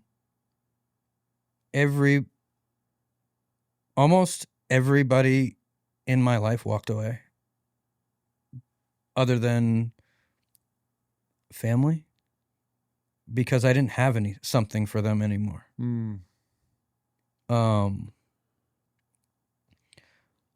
I lost what I thought were best friends, and I tried going about this thing as ethically as possible, being like, hey man, I want to have a real conversation. This isn't for me anymore. I need to be done. Well, why? And then it's like all these things of why I should keep doing it. I'm good at it and all this stuff. And I'm like, I just need to give it up. As my friend, I just want you to listen to me and hear me out. And when I'm saying, I just need to be done. I just need to be done. That's all I'm saying. And it's just like, well, and all this stuff, that comes along with it. But they're never going to understand, because they have no idea what you just went through in that hospital, in that come to Jesus moment. And everybody wants to tell you how it's coincidence. When it's like, if you know me and you're my friend, you should be able to tell me all day how it's a coincidence, but you should believe me that it was a miracle. Because I felt it. It was there. It was real. And I love that. We rebuilt together. Like, it was for a long time. It's just been me and her. Like, what did that do to your guys' relationship? Having to rebuild together. She got really bad postpartum with William and Savannah, and the Bible girl became she had to lean on me and my little new faith, which created me into a warrior, because I'm not going to let her do it on her own, and I needed to remind her what she knows about her God, but it coming through me saved her, because I was Saul Paul, right? And she's like, where's this? This isn't coming from him, because he doesn't know this. It's coming from the Holy Spirit, me speaking into her about who she is. And dude, there was a time where she couldn't even go into Target. She was terrified. The postpartum was so bad. Mm-hmm. And I was the one reminding her to pray, instead of her begging me to talk to God and to pray. So we went from this to this, And now it's kind of coming back into the middle. Now we're both like aligned together. Yoked. And we also understand when the enemy comes, like, good luck. Because I had to lean on her. She had to lean on me. Mm-hmm. We're not going nowhere. Right? Like, I pulled her out when she was down. She pulled me up when I was down. We know we know now that I'm not saying it couldn't be any worse, but it could have been worse, but it was really bad for a long time to where I had to put my family, my parents, my sister, her parents, we had to keep them like this because we had to work on this. For sure. Any outside opinion. I think a lot of people, is a really good point that you bring up, is when people depend, rely, reach out for other people's opinions on your marriage. And I think that is one of the biggest mistakes that people do in a marriage, is to try to confide in others, try to seek their opinion. And that's, I think, one of the biggest causes of divorce and separation and down, because nobody. Now, I take, if somebody's abusive and along those lines, yes, but I'm talking as a couple that you're going through your trenches, you're in your shit. That's when a couple needs to come together. They don't need to be reaching and getting advice from others, because nobody knows what's going on in your house. You don't know what's going on in their house. And nobody's marriage is perfect, but to make things work, it comes down to the husband and wife leaning on each other, having those awkward conversations, and laying it all out on the table. That's the only way to get through those moments. And there needs to be truth, right? Like 100%. My wife doesn't like to be the one that says no. Like, my daughter wants to spend the night at a friend's house, and she's like, your dad's going to say no, because she knows it ain't worth it. I don't want to kill somebody. Mm-hmm. Anyone they want can come spend the night at my house. For sure. Same. Totally cool with it. They don't even got to ask. Right. Oh, you have a sleep overnight? Cool. We have a weird rule. You guys probably haven't had to run into this, but if my daughter has a friend over, my boys go to my parents. Oh, yeah. To spend the night? That, yeah. They're at the age.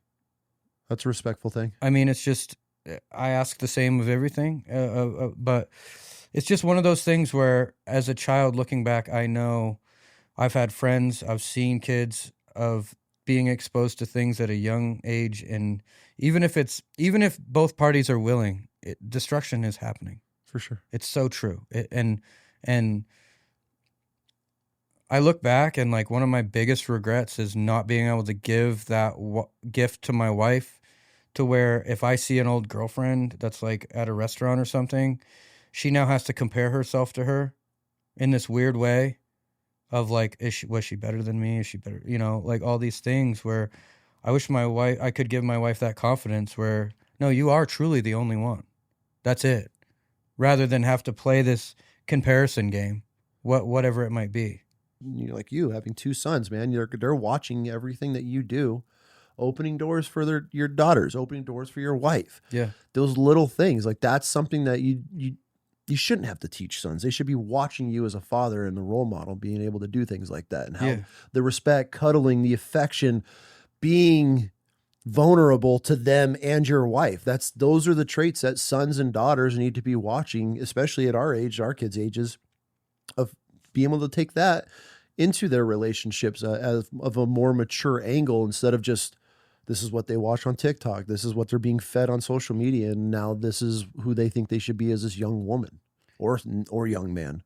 And so many parents have such an issue with letting their children be disappointed in them. And what I mean by that is, like, my boys have never been to Shields. And I'm like, you're about to go, like, if you picture Cabela's and Walmart having a baby that was like 10 times better than the parents, that's what we're about to go see. So we went in there, and of course they wanted some stuff. Well, my younger son, William, wanted all new Sitka gear. And I'm like, dude, I'm not about to drop a G here. Yeah. Right? Like, I'm not doing it. And he was upset. And I'm like, do you know what it takes? Do you know how much that is? It's $1,000. Because he doesn't only want the pants. He wants the undershirts. He wants the gloves. He wants the boots. He wants some new Crispies. I'm like, Will, you need to work for that. Like, that's not like, and I'm okay with him moping around the store for a couple of minutes, but it's like, you get to experience something that you're in a new state. You know, we went Top Golf. We've done some fun stuff here. I was like, don't forget that. Don't let that ruin your trip. But so many parents, I see it all the time.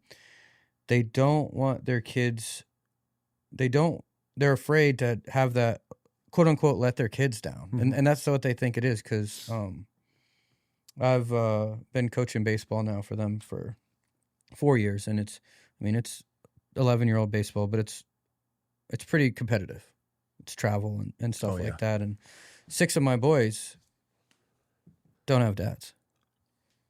And I see the way that they talk to their mothers, and I see that the way they don't know how to handle me raising my voice. And it's hours of work to sit there and just being like, I love you and I care about you. Just because I talk to you like this doesn't mean I don't love you. But this is how we get to point A to point B as fast as it can. And now you need to learn how to process with, you need to do this. You know, like, you're not going to hear it at home. And it's been something that I'm truly grateful for, but it's a huge on-taking. And I'm grateful that I'm very transparent with my sons about, I'm not the best baseball coach. I wasn't the best baseball player. I know enough to gain their respect and their trust. And I told the coaches this in the meeting a couple of months ago, is my goal is for when these young men are 16, they got someone to call. Because when I was going through my tough time in high school, my Legion baseball coach, I made a team I had no business making. It was just an elite team. They went 32-0 and won the state championship. And I was the closing pitcher on that team. And that coach called me every day because he knew after practice what I was going to do. It was nothing good, because he could see what I was holding in, and he saw the intensity of I played and practiced, and he knew what that was from. That wasn't just from I had a nice little life at home. He knew what I'd been through with my brother, and he knew what was going on with my parents, and he knew I was putting it all into this. He called me every day, and he told me he's thinking about me, and he loved me every day.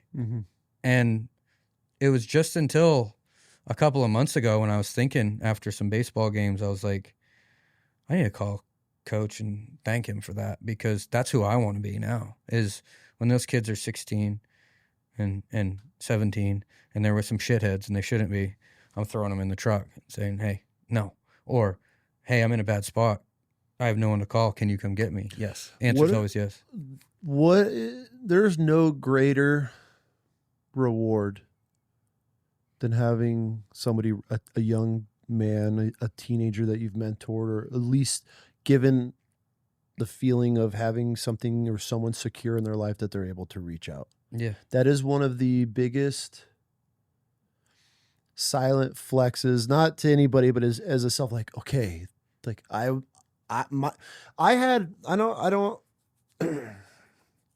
my dad's shit was later on. He worked really hard. He provided everything he could, but we never had that father-son relationship where I was able to go to him for things. Yeah. And then when I started getting into the trouble years and military stuff, he was never there. He always just abandoned. It was just, you're not welcome until you find God. You need to find Christ. You need to get closer to God. That was his answer for everything. I've never had the father figure that I was able to be like, Dad, I'm really struggling right now. Even though you call me anytime I'd call, it was just, it always turned into, you need to find God. That was his answer. For everything. It wasn't, I never got the, you know what, son? I went through this at your age. Excuse me. I struggled with these same things. And then to find out years later that my dad, all the shit that I was going through in all my early 20s, just as a young shithead adult, he lived all this life. Right. But never tried to relate to me on anything. So that's why I feel because he didn't want to dig that up out of the closet. Probably. For whatever reason. Right. Instead of relating with your son. Well, you don't. So I can sit there and be like, never dealt with, right? Shit. Well, my dad grew up without a dad. His dad was a drunk piece of shit. Yeah. And so, so he doesn't know. And that's why it's so important for us. And I'm so big on breaking chains and these generational bullshit curses that we deal with, because it's like, and that's why these young men, like I'm kind of mentoring this young kid right now. He's joining the Marine Corps, and it's like he was just over here the other day and going through all of his ASVAB scores and lining out. Okay, dude, like no, this cool. Yeah, you don't want to be a grunt in the Marine Corps. Like it's a great, cool. You're a trigger puller. Like dude, you qualified for X, Y, and Z. Like the military is going to pay to train you, and you can get out in 4 or 5 years and take that right to the civilian world. You're making fat 6 figures. Like Right. no, I never had any of that. So it's, Right. but it feels so good to be like, hey, I'm ready to make that jump. And, you know, as a dad or a mentor, that's where it's so important for us as men to just be that role model, that light,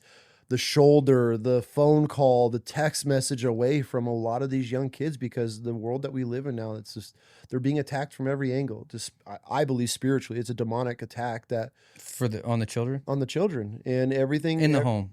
In the home. It starts with the children. Absolutely. Dude, I watched a mom the other day.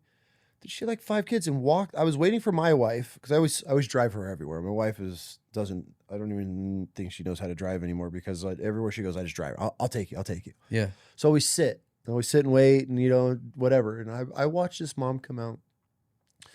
It was 4 or 5 kids from like a baby to probably a 10 or 11-year-old.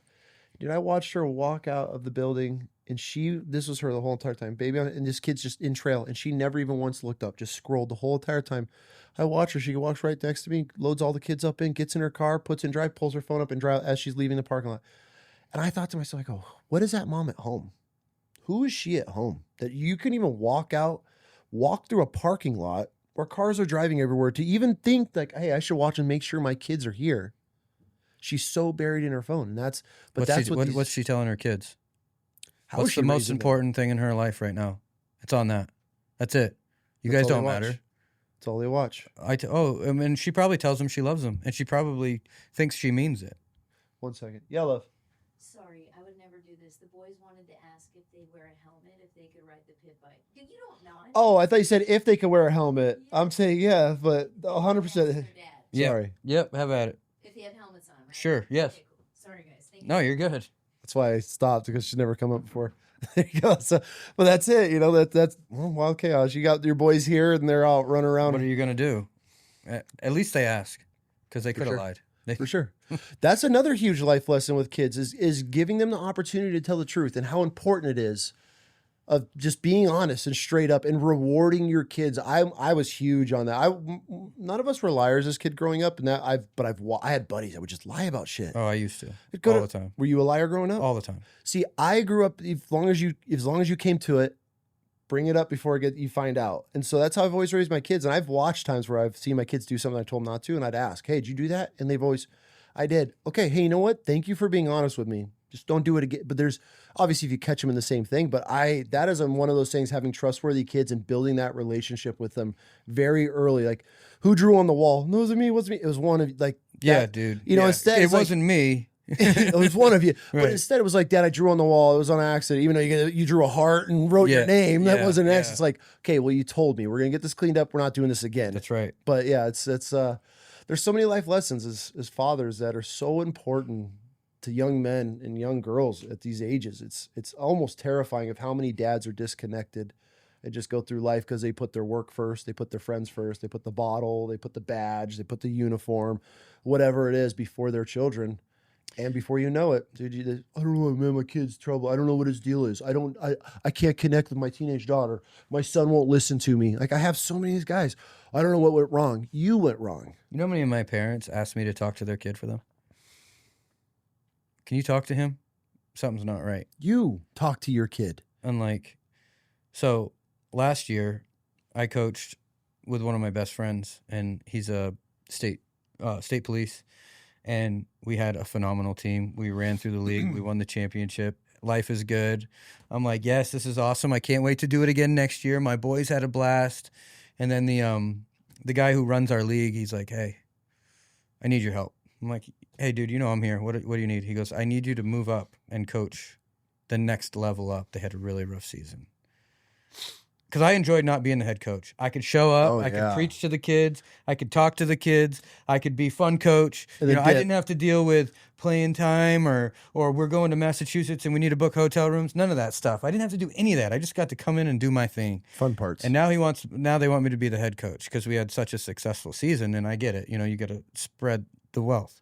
So and dude, I was so mad. I was like, I told my wife, I was like, I don't even know if we're gonna do it this year. I don't want to do this. Like, we were good, and a couple of days later, I see a Facebook post about one of the kids on that team.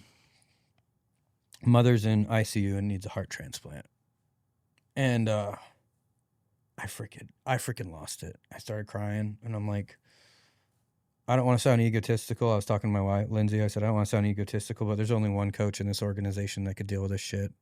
This is why I'm coaching this team this year. And she goes, yeah. She goes, I knew you were going to do it.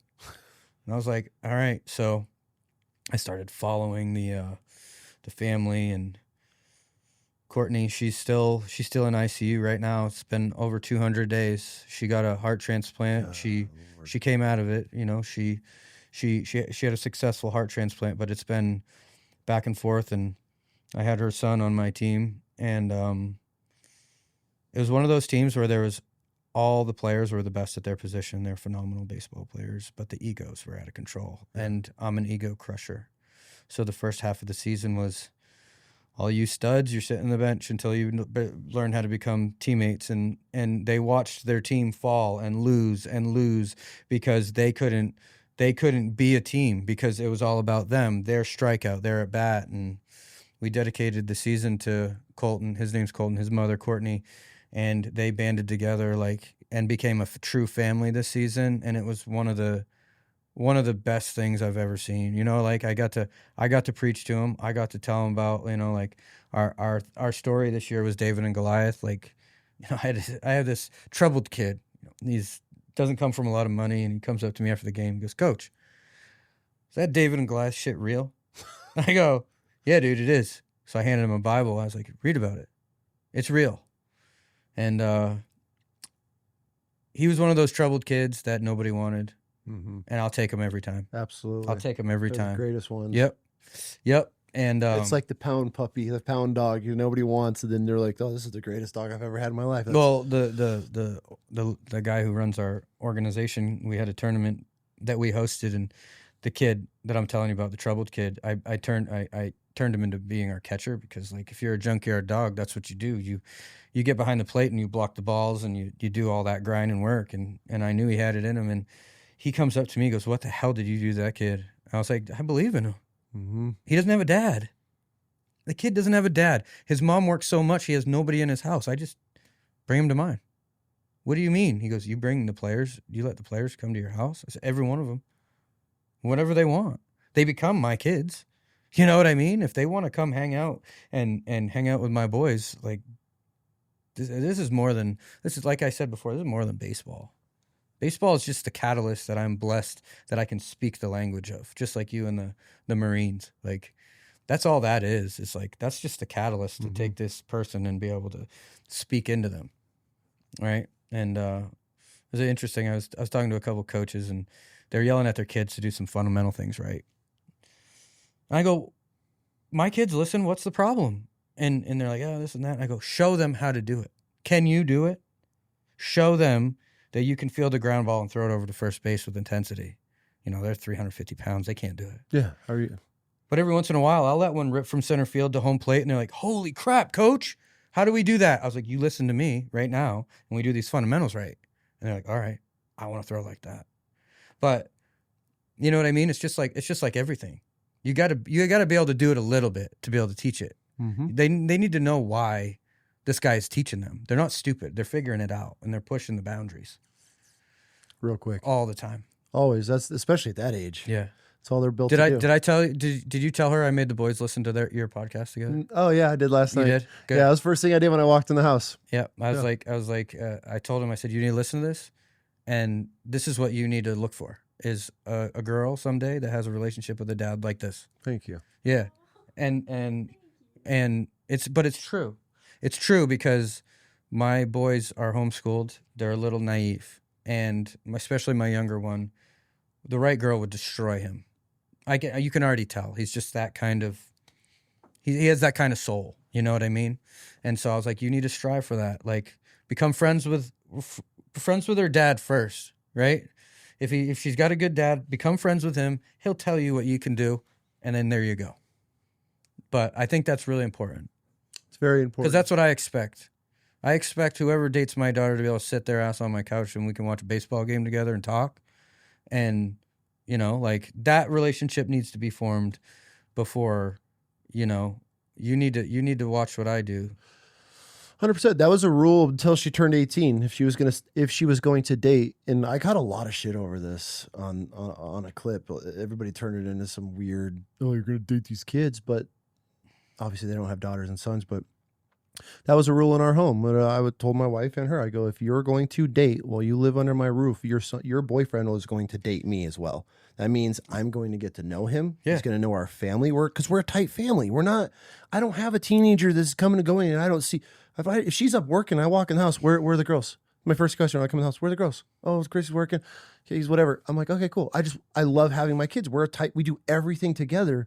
So it doesn't make sense to me that I'm going to allow some young kid to come into our circle that's going to just sit there and not have a relationship with us, is not going to say a word to me, right. That thinks he's going to go and just slip into my daughter's bedroom and they're going to sit in there. That's not how things are going to work in this home. No. And so it's like, okay, cool. You want to have a relationship with my daughter that is one of the greatest human beings that I've ever come across on this planet. You're going to have a relationship with me because that's the relationship we have. And I'm not going to back down either way. She's 18 years old, and how old is your boyfriend? 19? 19-year-old boyfriend comes and asks me if it's okay if he could ask my daughter out. 19. Good. Because he knows who I am as a man. That's right. Doesn't need to. Yeah. But it's srespect. Right.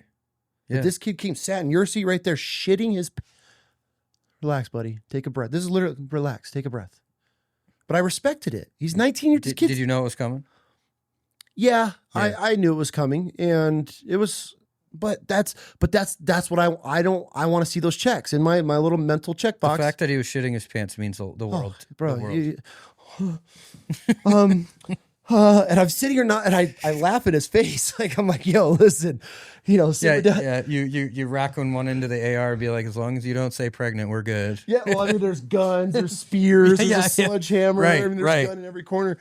And so I get it. But this wasn't, I don't need to be the tough guy anymore, right? These aren't these little shitheads. You're sitting here calling yourself a young man. Yeah, he's got he's got a great work ethic. I mean, treats my everything that I'm hearing back. All green checks. Do I want this relationship? No, because that's just me as a dad. I'm always going to be. Yeah. But then the fact that he sat there and had the audacity and the balls and the courage to, at 19 years old, to ask my daughter, her father, if it's okay if he can ask my daughter out, he wants to do it properly. But dude, if she's 25 years old, I'll always be that dad. It'll be interesting to ask him, what would you have done if I said no? Mm-hmm. That's just an interesting question. Just I'm just curious. Yeah. You know, would you? Maybe one day we'll get to that conversation. Right now, it's still early, so yeah. It's just interesting. We're just letting it ride for the. Right. She's dying right now. Yeah, I'm sorry. She's dying, but that's who I set the standard in my home. Right. When you walk into my home, you're going to address me. It's not this authoritative position and I need to be the tough guy in my home. This is my kingdom. These are my rules. This is how I run things. And that's before she was 18. Cool. If you're going to date my daughter, I'm not going to just have some kid. Oh, cool. Yeah. Yeah. No. Because that's not who we are as a family, and I'm not going to let that in there. Guess what? You could be like that to your parents here. What's up? What's new? What's going on in your life? We're going to have these conversations. Yeah. But that's also me setting the standard for my daughters.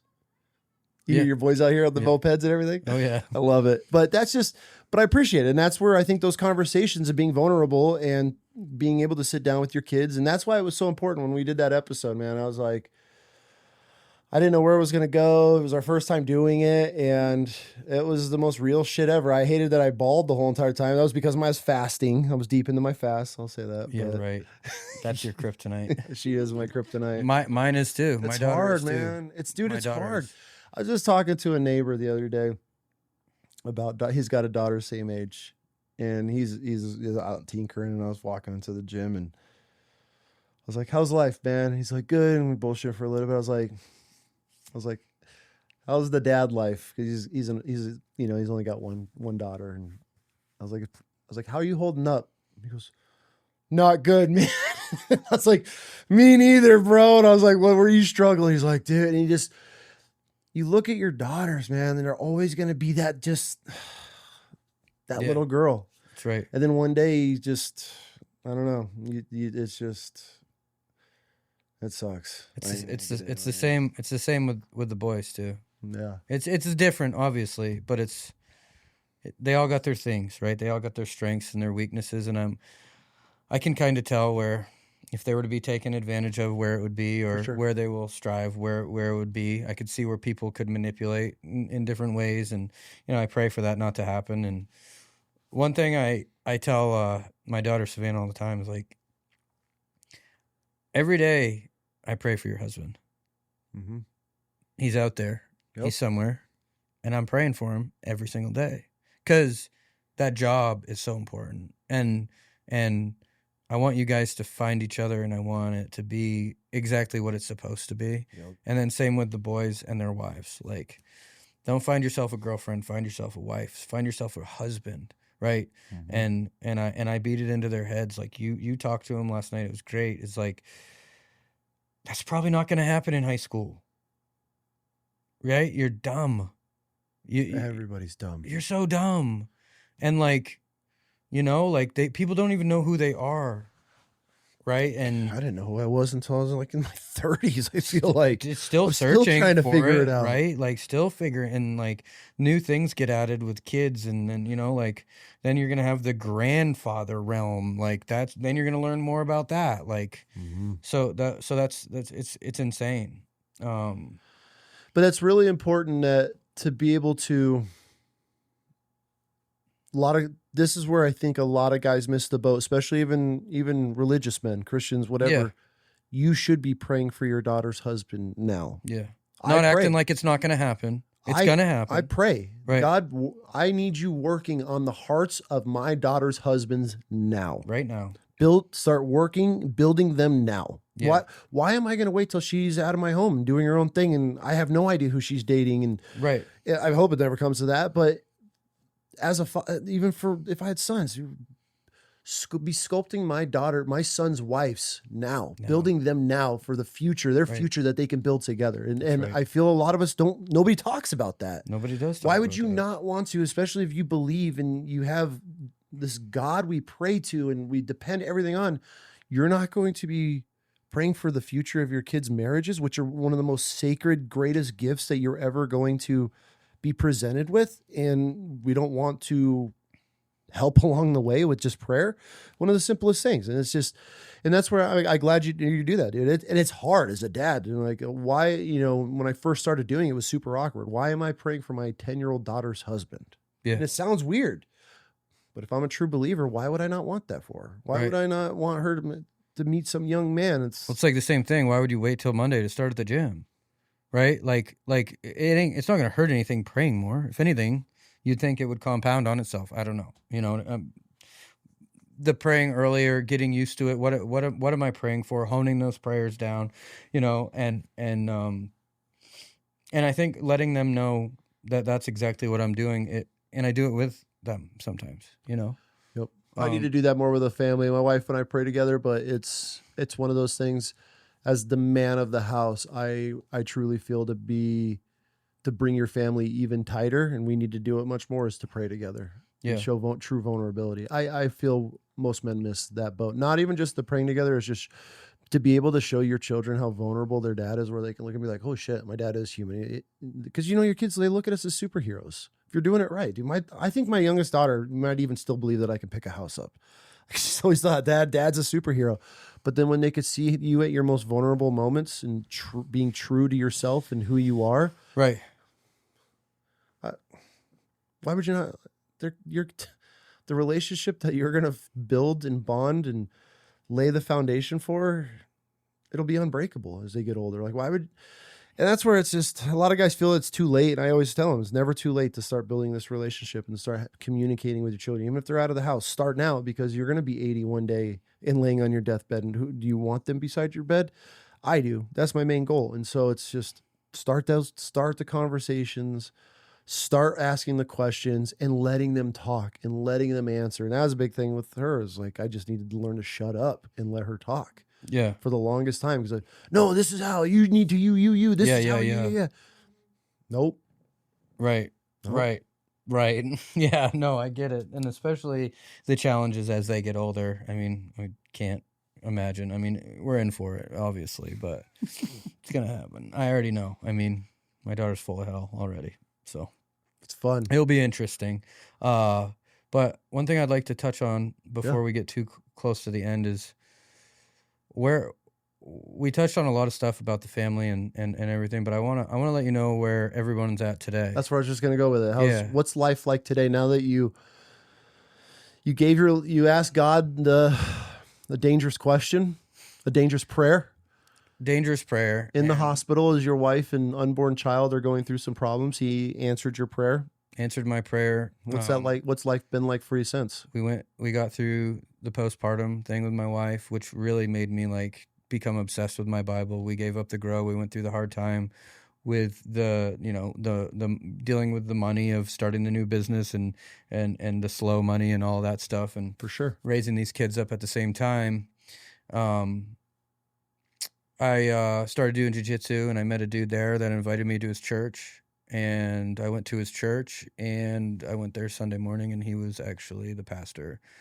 And so he was kicking my ass all week in the MMA gym. I told him for like 4 weeks. I'm like, yeah, dude, I'll go, whatever, And finally I went, and I looked up, and I'm like, what are you doing up there? And he's like, oh, I'm going to deliver the message today. He delivered a message that was perfect for me, because every church I had been to is just like, hey, I was like, oh, yeah, I know what he's doing during the week. He looks squeaky clean today, but, he's...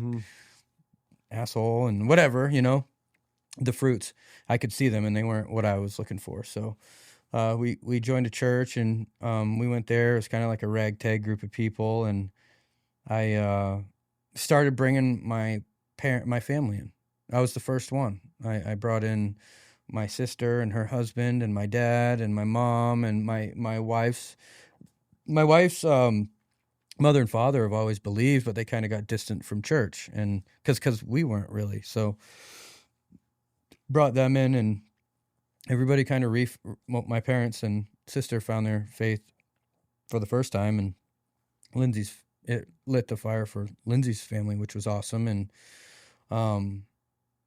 our memorial that we have on August, it's usually the 12th or 13th every year, went from a party of destruction and hell raising to like, I think it was 3 or 4 years ago. We did like live baptisms so it's like completely changed to, every year around that time, there's a family in our community that needs help, and we just do a fundraiser for them and try to show them what God's hands and feet are supposed to be doing. And it's not pretty, but it's like, that's not what you need in those times when you're going through trauma. You don't need a cookie cutter person telling you, hey, it's going to be okay. You need a bunch of crazy people like around you praying. And like, if you want to stay up and cry all night, we'll light the fire and we'll sit here with you. Like, that's what it's all about. We'll check in. We'll send that text. Hey, how are you doing? Mm-hmm. Are you good? Whatever. My mother, how is she doing? She got baptized. How's your mom doing overall? She's definitely found Jesus. Good. She's forgiven herself. Good. She's finding her purpose. She's looking for what her purpose is right now. And like, I kind of know what it is, but it's like one of those things where she's stubborn like me and it needs to be her idea. Yep. She has a lot of wisdom to give to these grandkids. I don't think she thinks she knows. I don't think she like necessarily believes that yet. But we bought a farm together. I'm renovating a farmhouse, and we're all going to live on the same property. That's cool. Yeah. Your mom and dad never could reconnect after the divorce? They got remarried at the memorial event like 4 years after. Yeah. God shit. Yeah. God shit, bro. There's no other way to explain it. We God shit. It's all it is, dude. It's all That's it the is. only way to put it. I know there's probably some really deep, hardcore Christians out there that hear that and hate it, but that's dude. There's so many things that happen. You're like that. There's no way explaining it. Coincidences don't. I don't believe in coincidences, and that's why I asked. I was in my mind. I'm like, God, dude. I hope they came back together. That's why I wanted to ask that question. Yeah, and they and So your parents are back together. Yeah, How dope is that? it's really awesome now. At the time, I was like kind of pissed off because I'm like, we still have all this shit we haven't talked about, right? That'll come, but you guys are working. Right, It's right. coming. At the time, I was just like, let's talk about, like, tell me everything that happened, because I was like, this, you left, you gone, you went here, and then everybody went to the wings. Now it doesn't matter. It is what it is, and they are awesome grandparents to the kids, and my sister has 3 children, and I have 3 children, and now we're gonna be like 200 yards from my mom's doorstep, which she loves, absolutely loves. My mom's a school nurse in a school that is like pretty high poverty, and she's like the light of that place. Like all the troubled, like land of the misfit toys, they come to her office, and she's just like freaking gives them time, like talks to them, and anything that they need. Like it's really cool to see. Good. My dad has a real estate company, and does a very good job at, like, he's the owner, right? He's got like 40 people working for him, and like he still gives all the leads to his people. So it's cool. Like he's walking it out. You know what I mean? Because it's easy to be like, oh, that listing's $3 million, I'll take that one. But he'll be like, hey, new girl, or whatever, right? Like he's very generous. So they are we all came together and started a nonprofit called My Brother's Keeper, and we do the memorial. We do some events, but we do the memorial. We try to, like I said, we try to raise money for one family at least a year, and do something. There's always something. There's always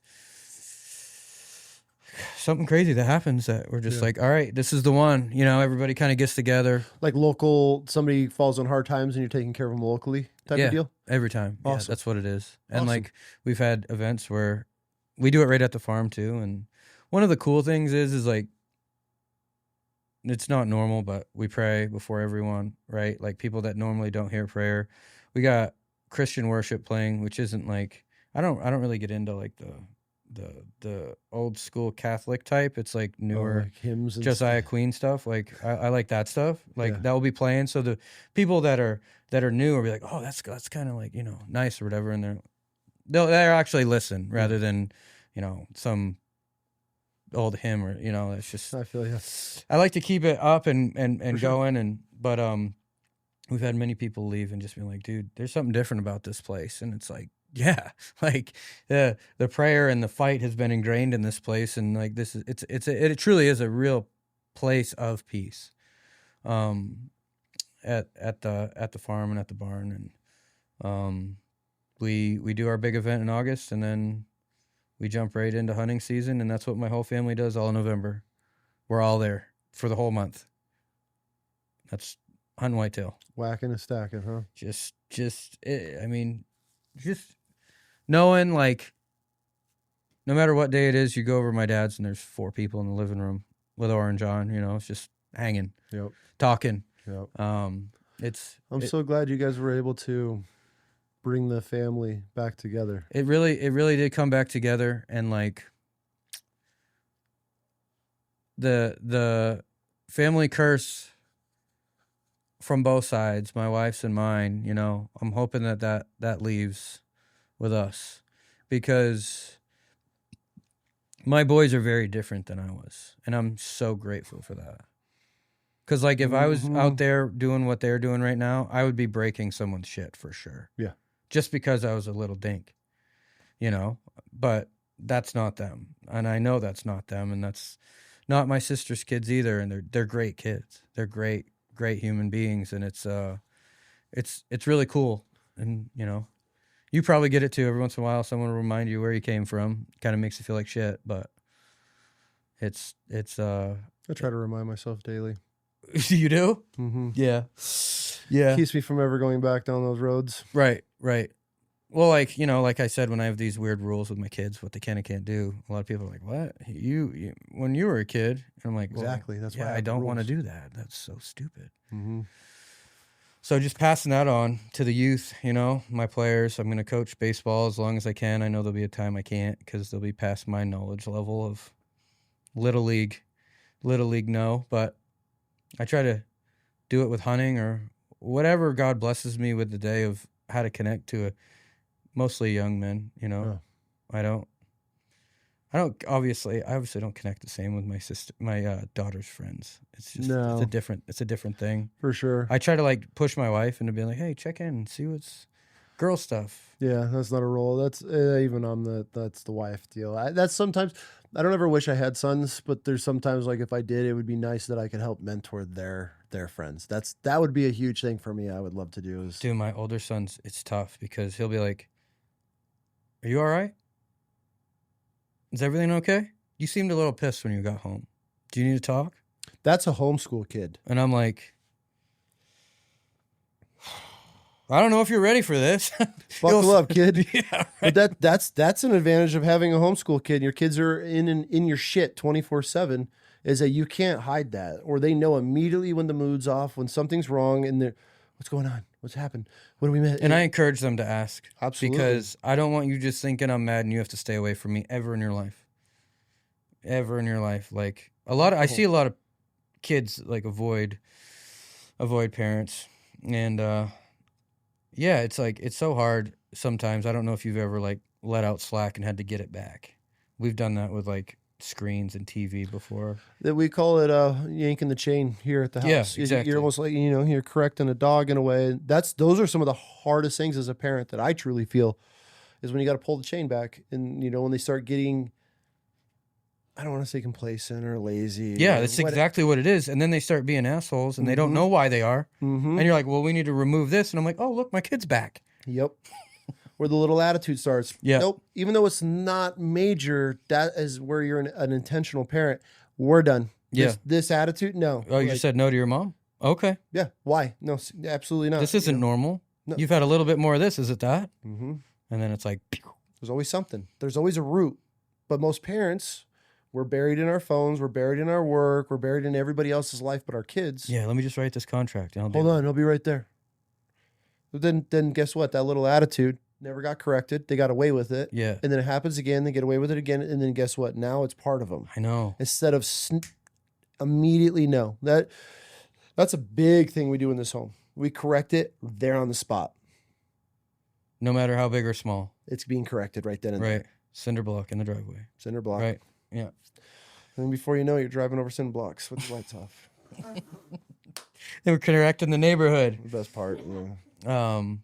But yeah, that all comes back down to being an intentional parent and then your kid. I see these kids, these young boys like swing and try to hit their mom.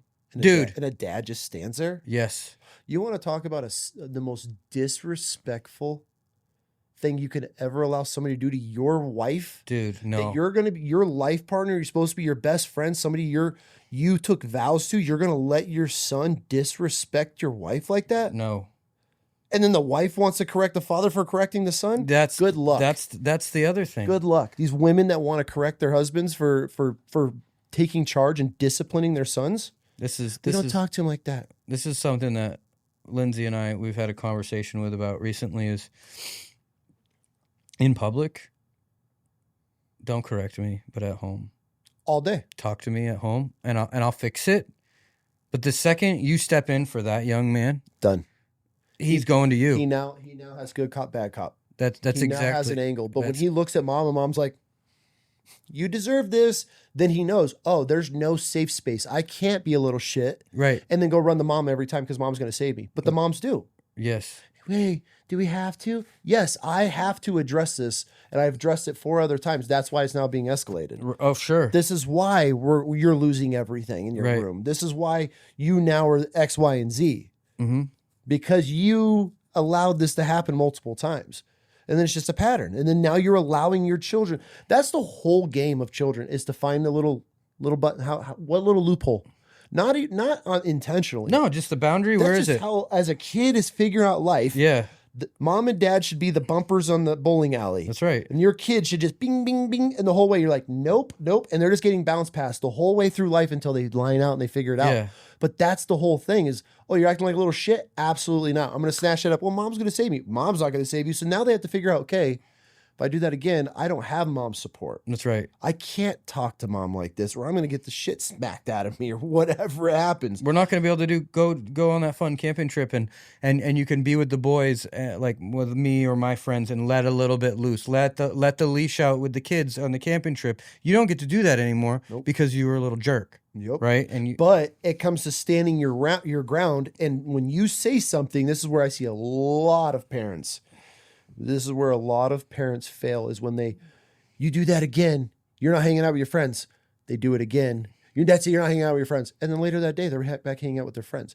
You have no validation in the word that you're saying to your child. And that sucks as a parent. This happens again. It's going away. Guess what happens again? As the parent, I'm not looking forward to taking away whatever I threatened it with or whatever. It sucks, man. It sucks. Because most of the time I want to do it too. 100%. Yeah.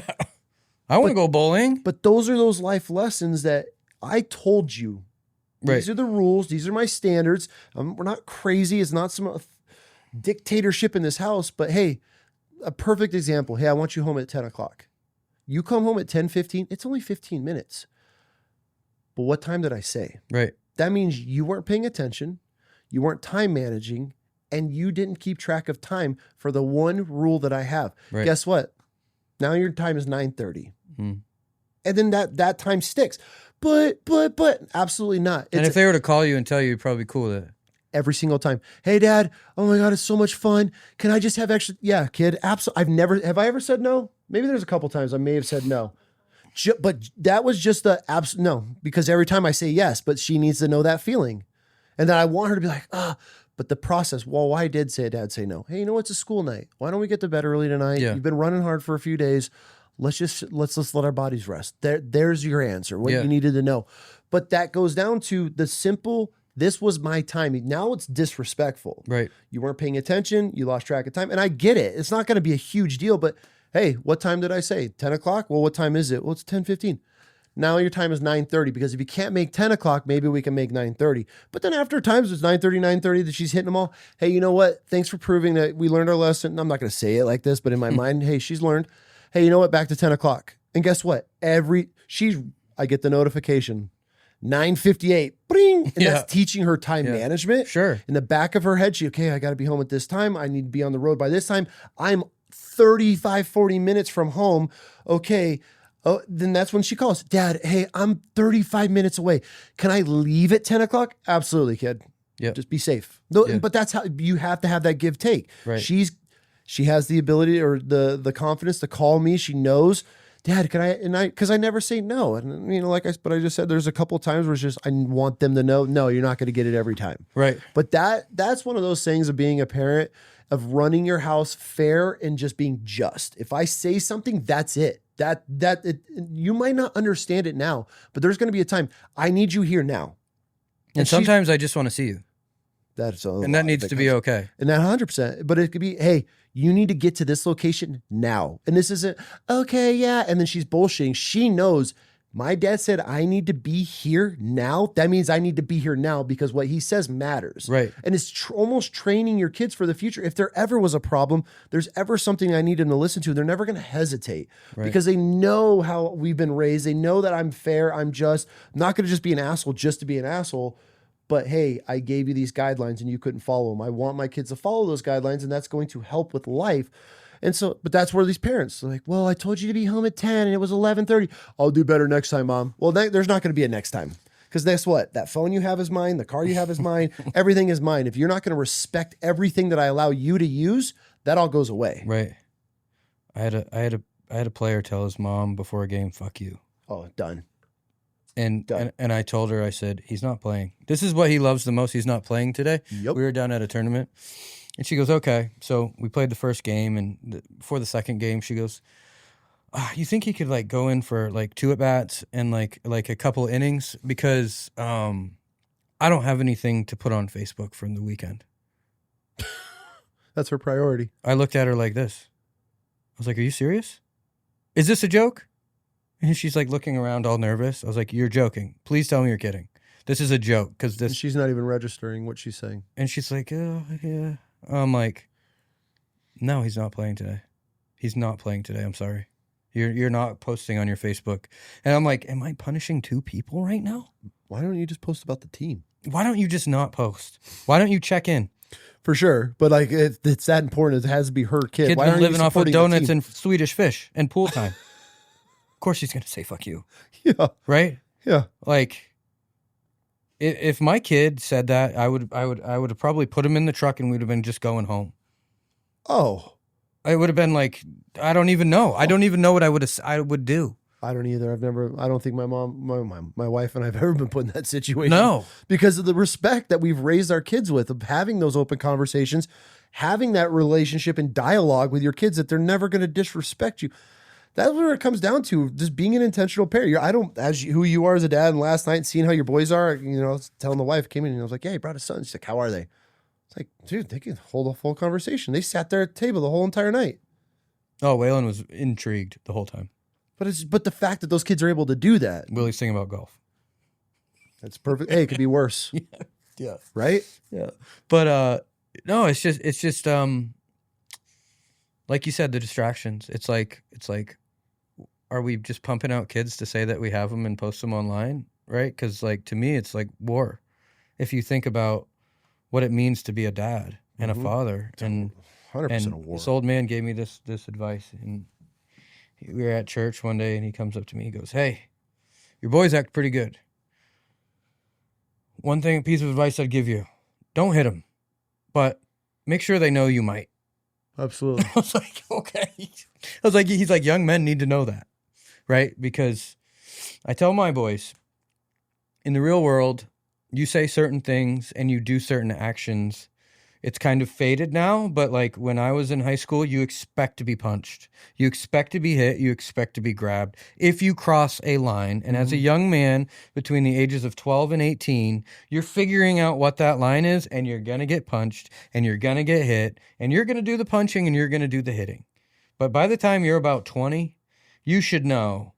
You don't say something ignorant to someone's wife. You don't disrespect them. You can joke and play all you want. But there is a line. There is an unwritten line, and it is different for everybody. You just have to be careful with it. Absolutely. You have to be so careful. Absolutely. And that's why you should operate in respect as much as you can. Even if, that's the great thing about sports. They talk so much shit back and forth. And I look at him, I said, dude, you say that in the parking lot, it might be a different story when there's no umpires and coaches around. I was like, that was downright rude. Like some of the stuff, they'll push it. Obviously, sure. They're boys. They're watching all the athletes and the college kids Which now. is the worst. Now these college kids are all sponsored and little shitheads. So now these young kids are watching that and the sport. The sports That's why I do have them do team sports, but I do push martial arts on them hard. Good. That's why I made them wrestle. Yep. It's like that dude that just crumpled you into a pretzel might be the dude you're calling a bitch because he don't look like anything. A lot of the great jiu-jitsu athletes, they don't really look like a whole lot at times. No. They got they're like nerdy. They're like computer nerds. Most of them are. Yeah. And they can IT guy that has wrap all the their time. leg around their head 4 times. Yeah. Yeah. 100%. Right. And then like the dude that's the middle linebacker for Boise, he's getting killed. Like Every he'll time. come in yoked and Every time. just get destroyed. It's a very humbling and I told my boys, I said, this is how the world exactly works. You never know who's across from you. Nope. Last question for you, man. Sure. If you want the world to know one thing about you, what would that be?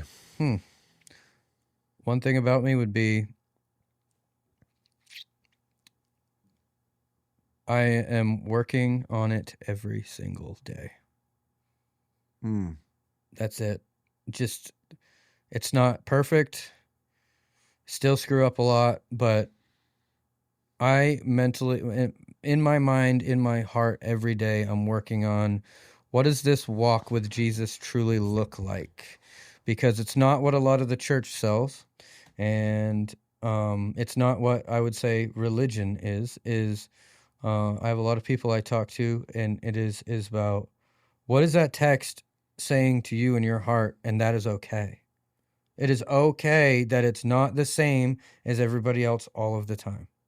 It's a completely different thing to other people. Do you need to have mentors that speak into you and pray for you?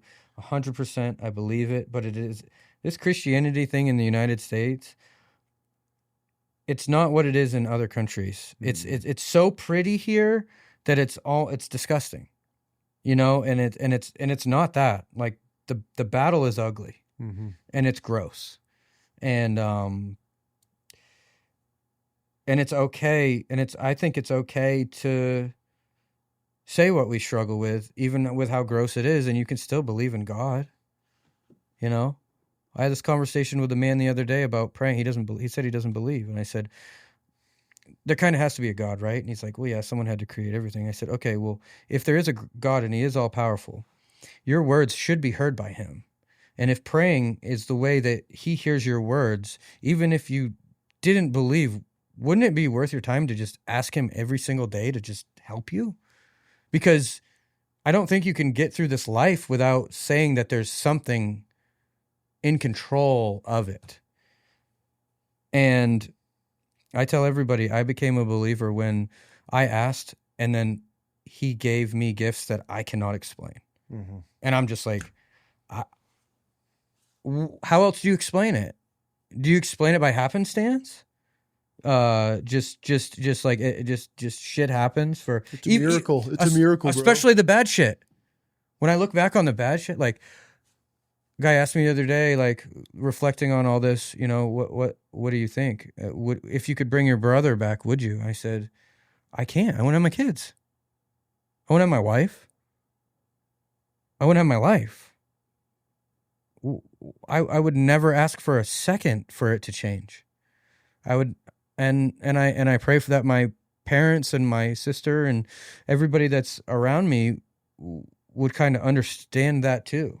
It's like the Disney answer is yes, of course. I wish he was sitting with me here today, but it's like that was a lesson that there's no way I could have ever learned that without going through all that shit. There's no way. That's rough, man. Yeah. Thanks for this conversation. Yeah, it was good. Different, huh? Very. A little bit different than the other podcasts you've been on. Yeah, go back and watch them. Probably don't want to. Bad. Yeah. Different chapters. Yeah. I actually think they're all gone. So that's good. Oh, really? I don't think they're up anymore. Thank God. Right? Yeah.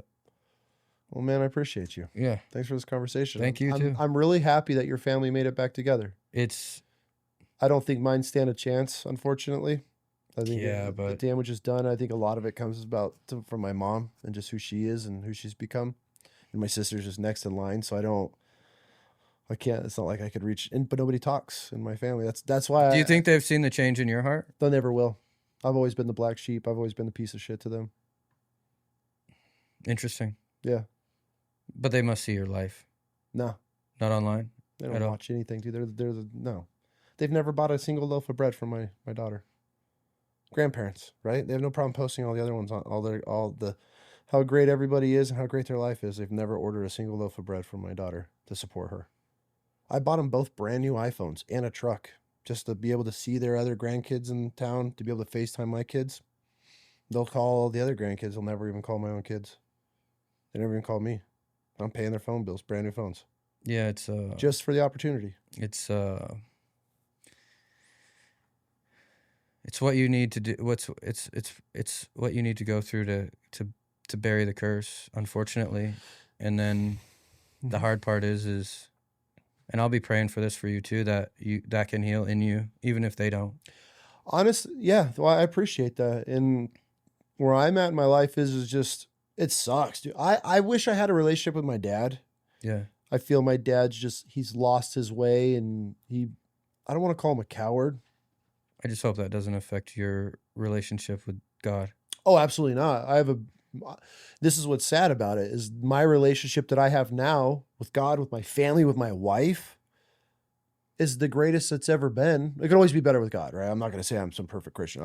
I fall short every day there, but I'm just as key the cinder block. Yep. just a core of who I am, right? And the chapter I'm in this life, they have no idea. They tell people that they mourn the loss of both sons. That's what they tell people. Well, they probably do because you've become a new creation. I mean, you're not what they know. So sure. But I've never been anything that they've known. They've always just had this image. They never call and check. They never update. Yeah. My mom will call and my wife every 6 months. You guys are so busy. You sit home all day and do nothing, and I pay your phone bills. You can't call or text, like my kids at least. Right. It's just that type of stuff. So they make no effort. They're the type of grandparents you have to go to them. I get that. My brother's widow lives 15, 20 minutes from my parents. Mm-hmm. They don't ever see my brother's sons. That kills me. You have grandkids that close to you? But meanwhile, she'll call my sister every single day. But and imagine bitch and gossip about it. Imagine the hell that they live in. Right? That's where I try to give them a lot of grace. And that's why I have to realize I have to break these chains and move on with my life. Sure. But it's hard for me to live because my mom lives this fantasy and my dad's like this pastor. He does this little small thing and they're the perfect little Christian family, but they have no idea that who my mom is and how rotten she is on the inside. It's just, that's how she's been for a really long time, unfortunately. And then obviously losing my brother really split everything up. But it sucks for my sister. Like I have no relationship with my sister because she's just another version of my mom. And why would I want to be anything around that? She's just this meh of a person. Was it drugs? No. Your Dude, brother? all three children. No, your brother. No, cancer. Yeah. Fought it for a long time. That's why we were all there when he died. And but nobody's ever talked about it. And my wife, she's like, my wife has a super fucked family. Her side of the family, that's a whole chapter and series of podcasts alone. But she's like, my family is fucked. But she's like, yours is psycho. She's like, the fact that your parents lost a son and have never talked about it. Yeah. But I was like, I used to watch my dad beat the shit out of my mom and nobody's ever talked about that. Right. Like we just bury that's just my whole life. That didn't happen. Say again? That didn't happen, right? Or that kind of attitude. Oh, well, it's in the past. Yeah. It's your dad's a different person now. Yeah, but I still remember that as a kid. And I have these huge anger issues because of that. No trust.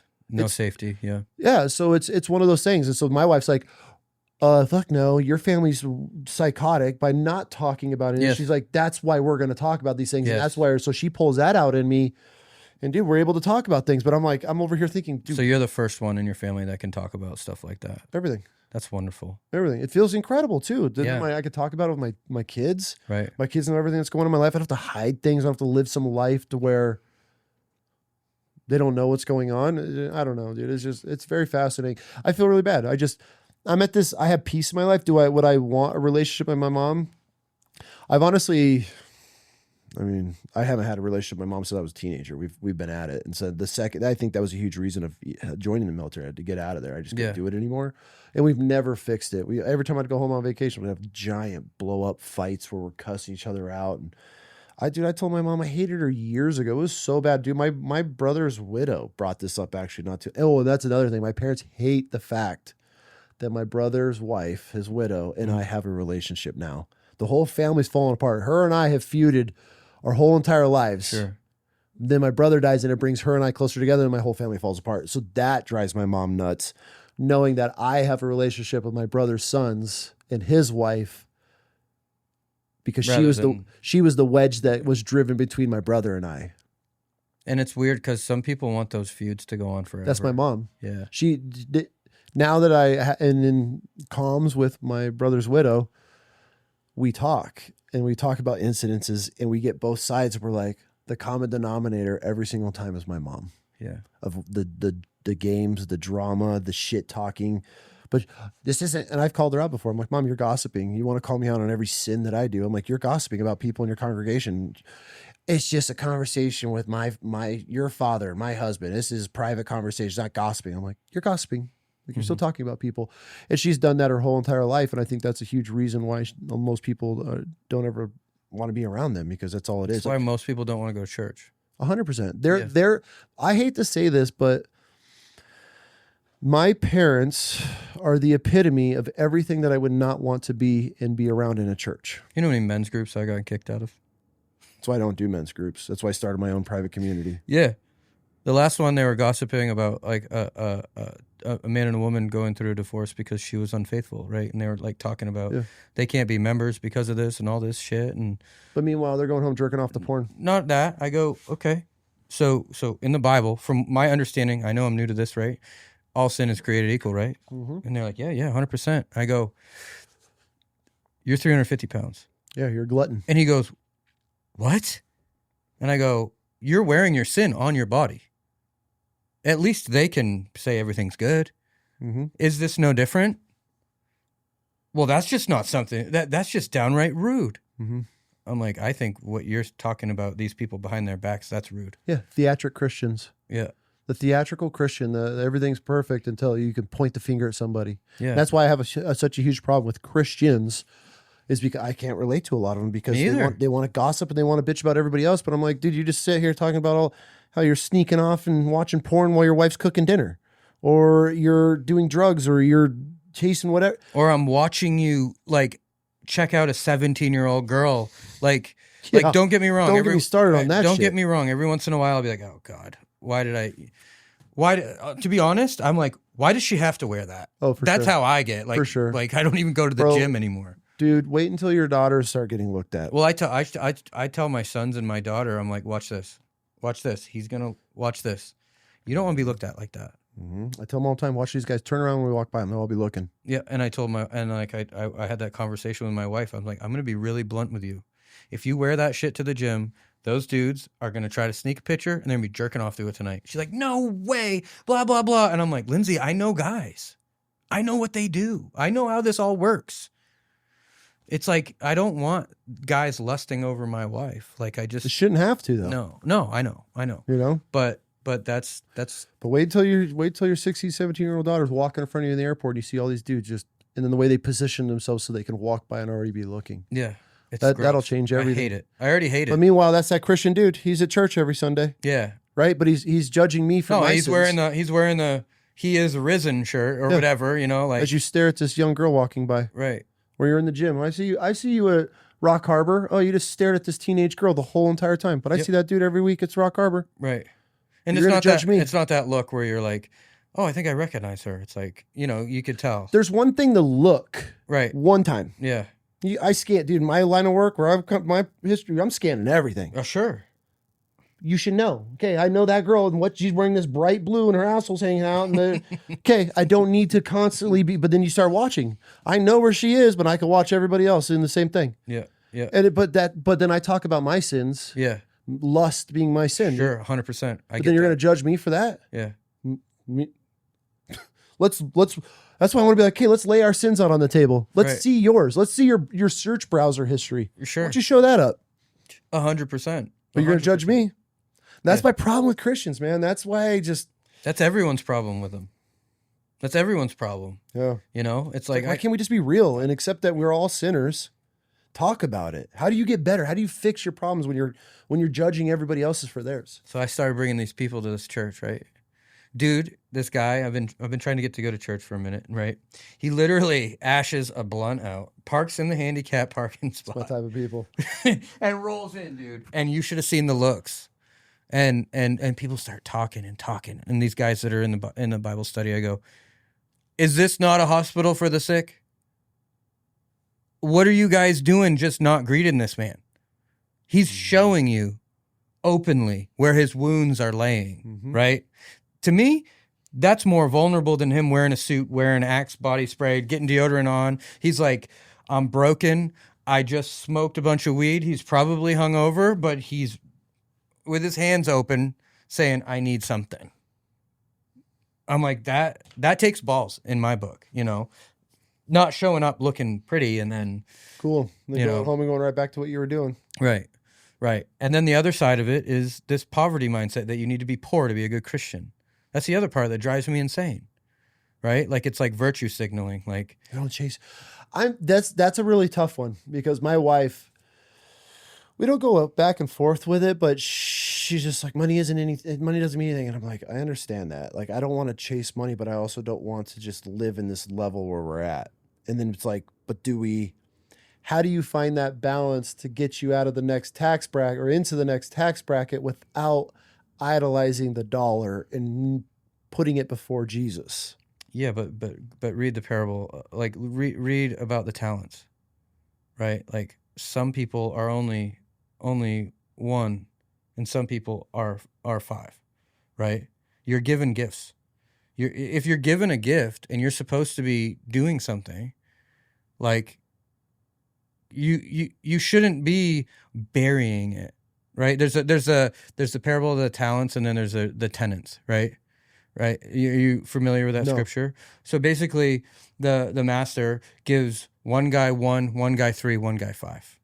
The guy with the 1 buries it to save it for when his master returns. The guy that has 3 brings it out and gets 3 more, and the guy that has 5 brings it out and gets 5 more, right? And so they get praised for going out and putting their faith in their God, and then doubling what he has given to them, and they give it all back to him. And then he shames the man that buries the 1 because he was afraid to lose it. And there's so many Christians out there that have so little, and they're so afraid to lose it that they never truly go walk their mission. They're holding it all back. And what that scripture is saying is, like, it's equally as bad for you not to take the gifts that you have had and give them for the glory of the kingdom. Like some people just have a motor in them and are going to accomplish. Mm-hmm. And how many miracles could you give out with more money? It's not about you, right? It's not about your ego. It's about, like, you could thousands of dollars is somebody's miracle today. Hundreds, probably. I don't even know. A meal, yeah. Yeah. By you putting in a little bit more work, how many meals could you give? That's a lot of miracles. But are they actually giving, or are they hoarding and they... Well, I'm talking about you, not everyone else. Like, for sure. Like if you have opportunity and you have the motor, and it's not going to take you, like, because the enemy will send you projects that are going to take your eyes off of God in 2 seconds. Absolutely. And take your eyes off of these kids, right? But if it's truly from God, there has to be wealthy Christians. There has to be, because otherwise everyone that's rich... Full of sin. And, like, we're just going to have more Bumble apps. For sure. Right. Makes sense. I think so. All right, dude. Okay. Logging off. Thanks for this conversation, bro. Absolutely. You fucked that handshake up. You didn't get that one on camera, did you? What? That handshake, you didn't get the middle camera on that one? Good, because we messed it all up. We look like noobs.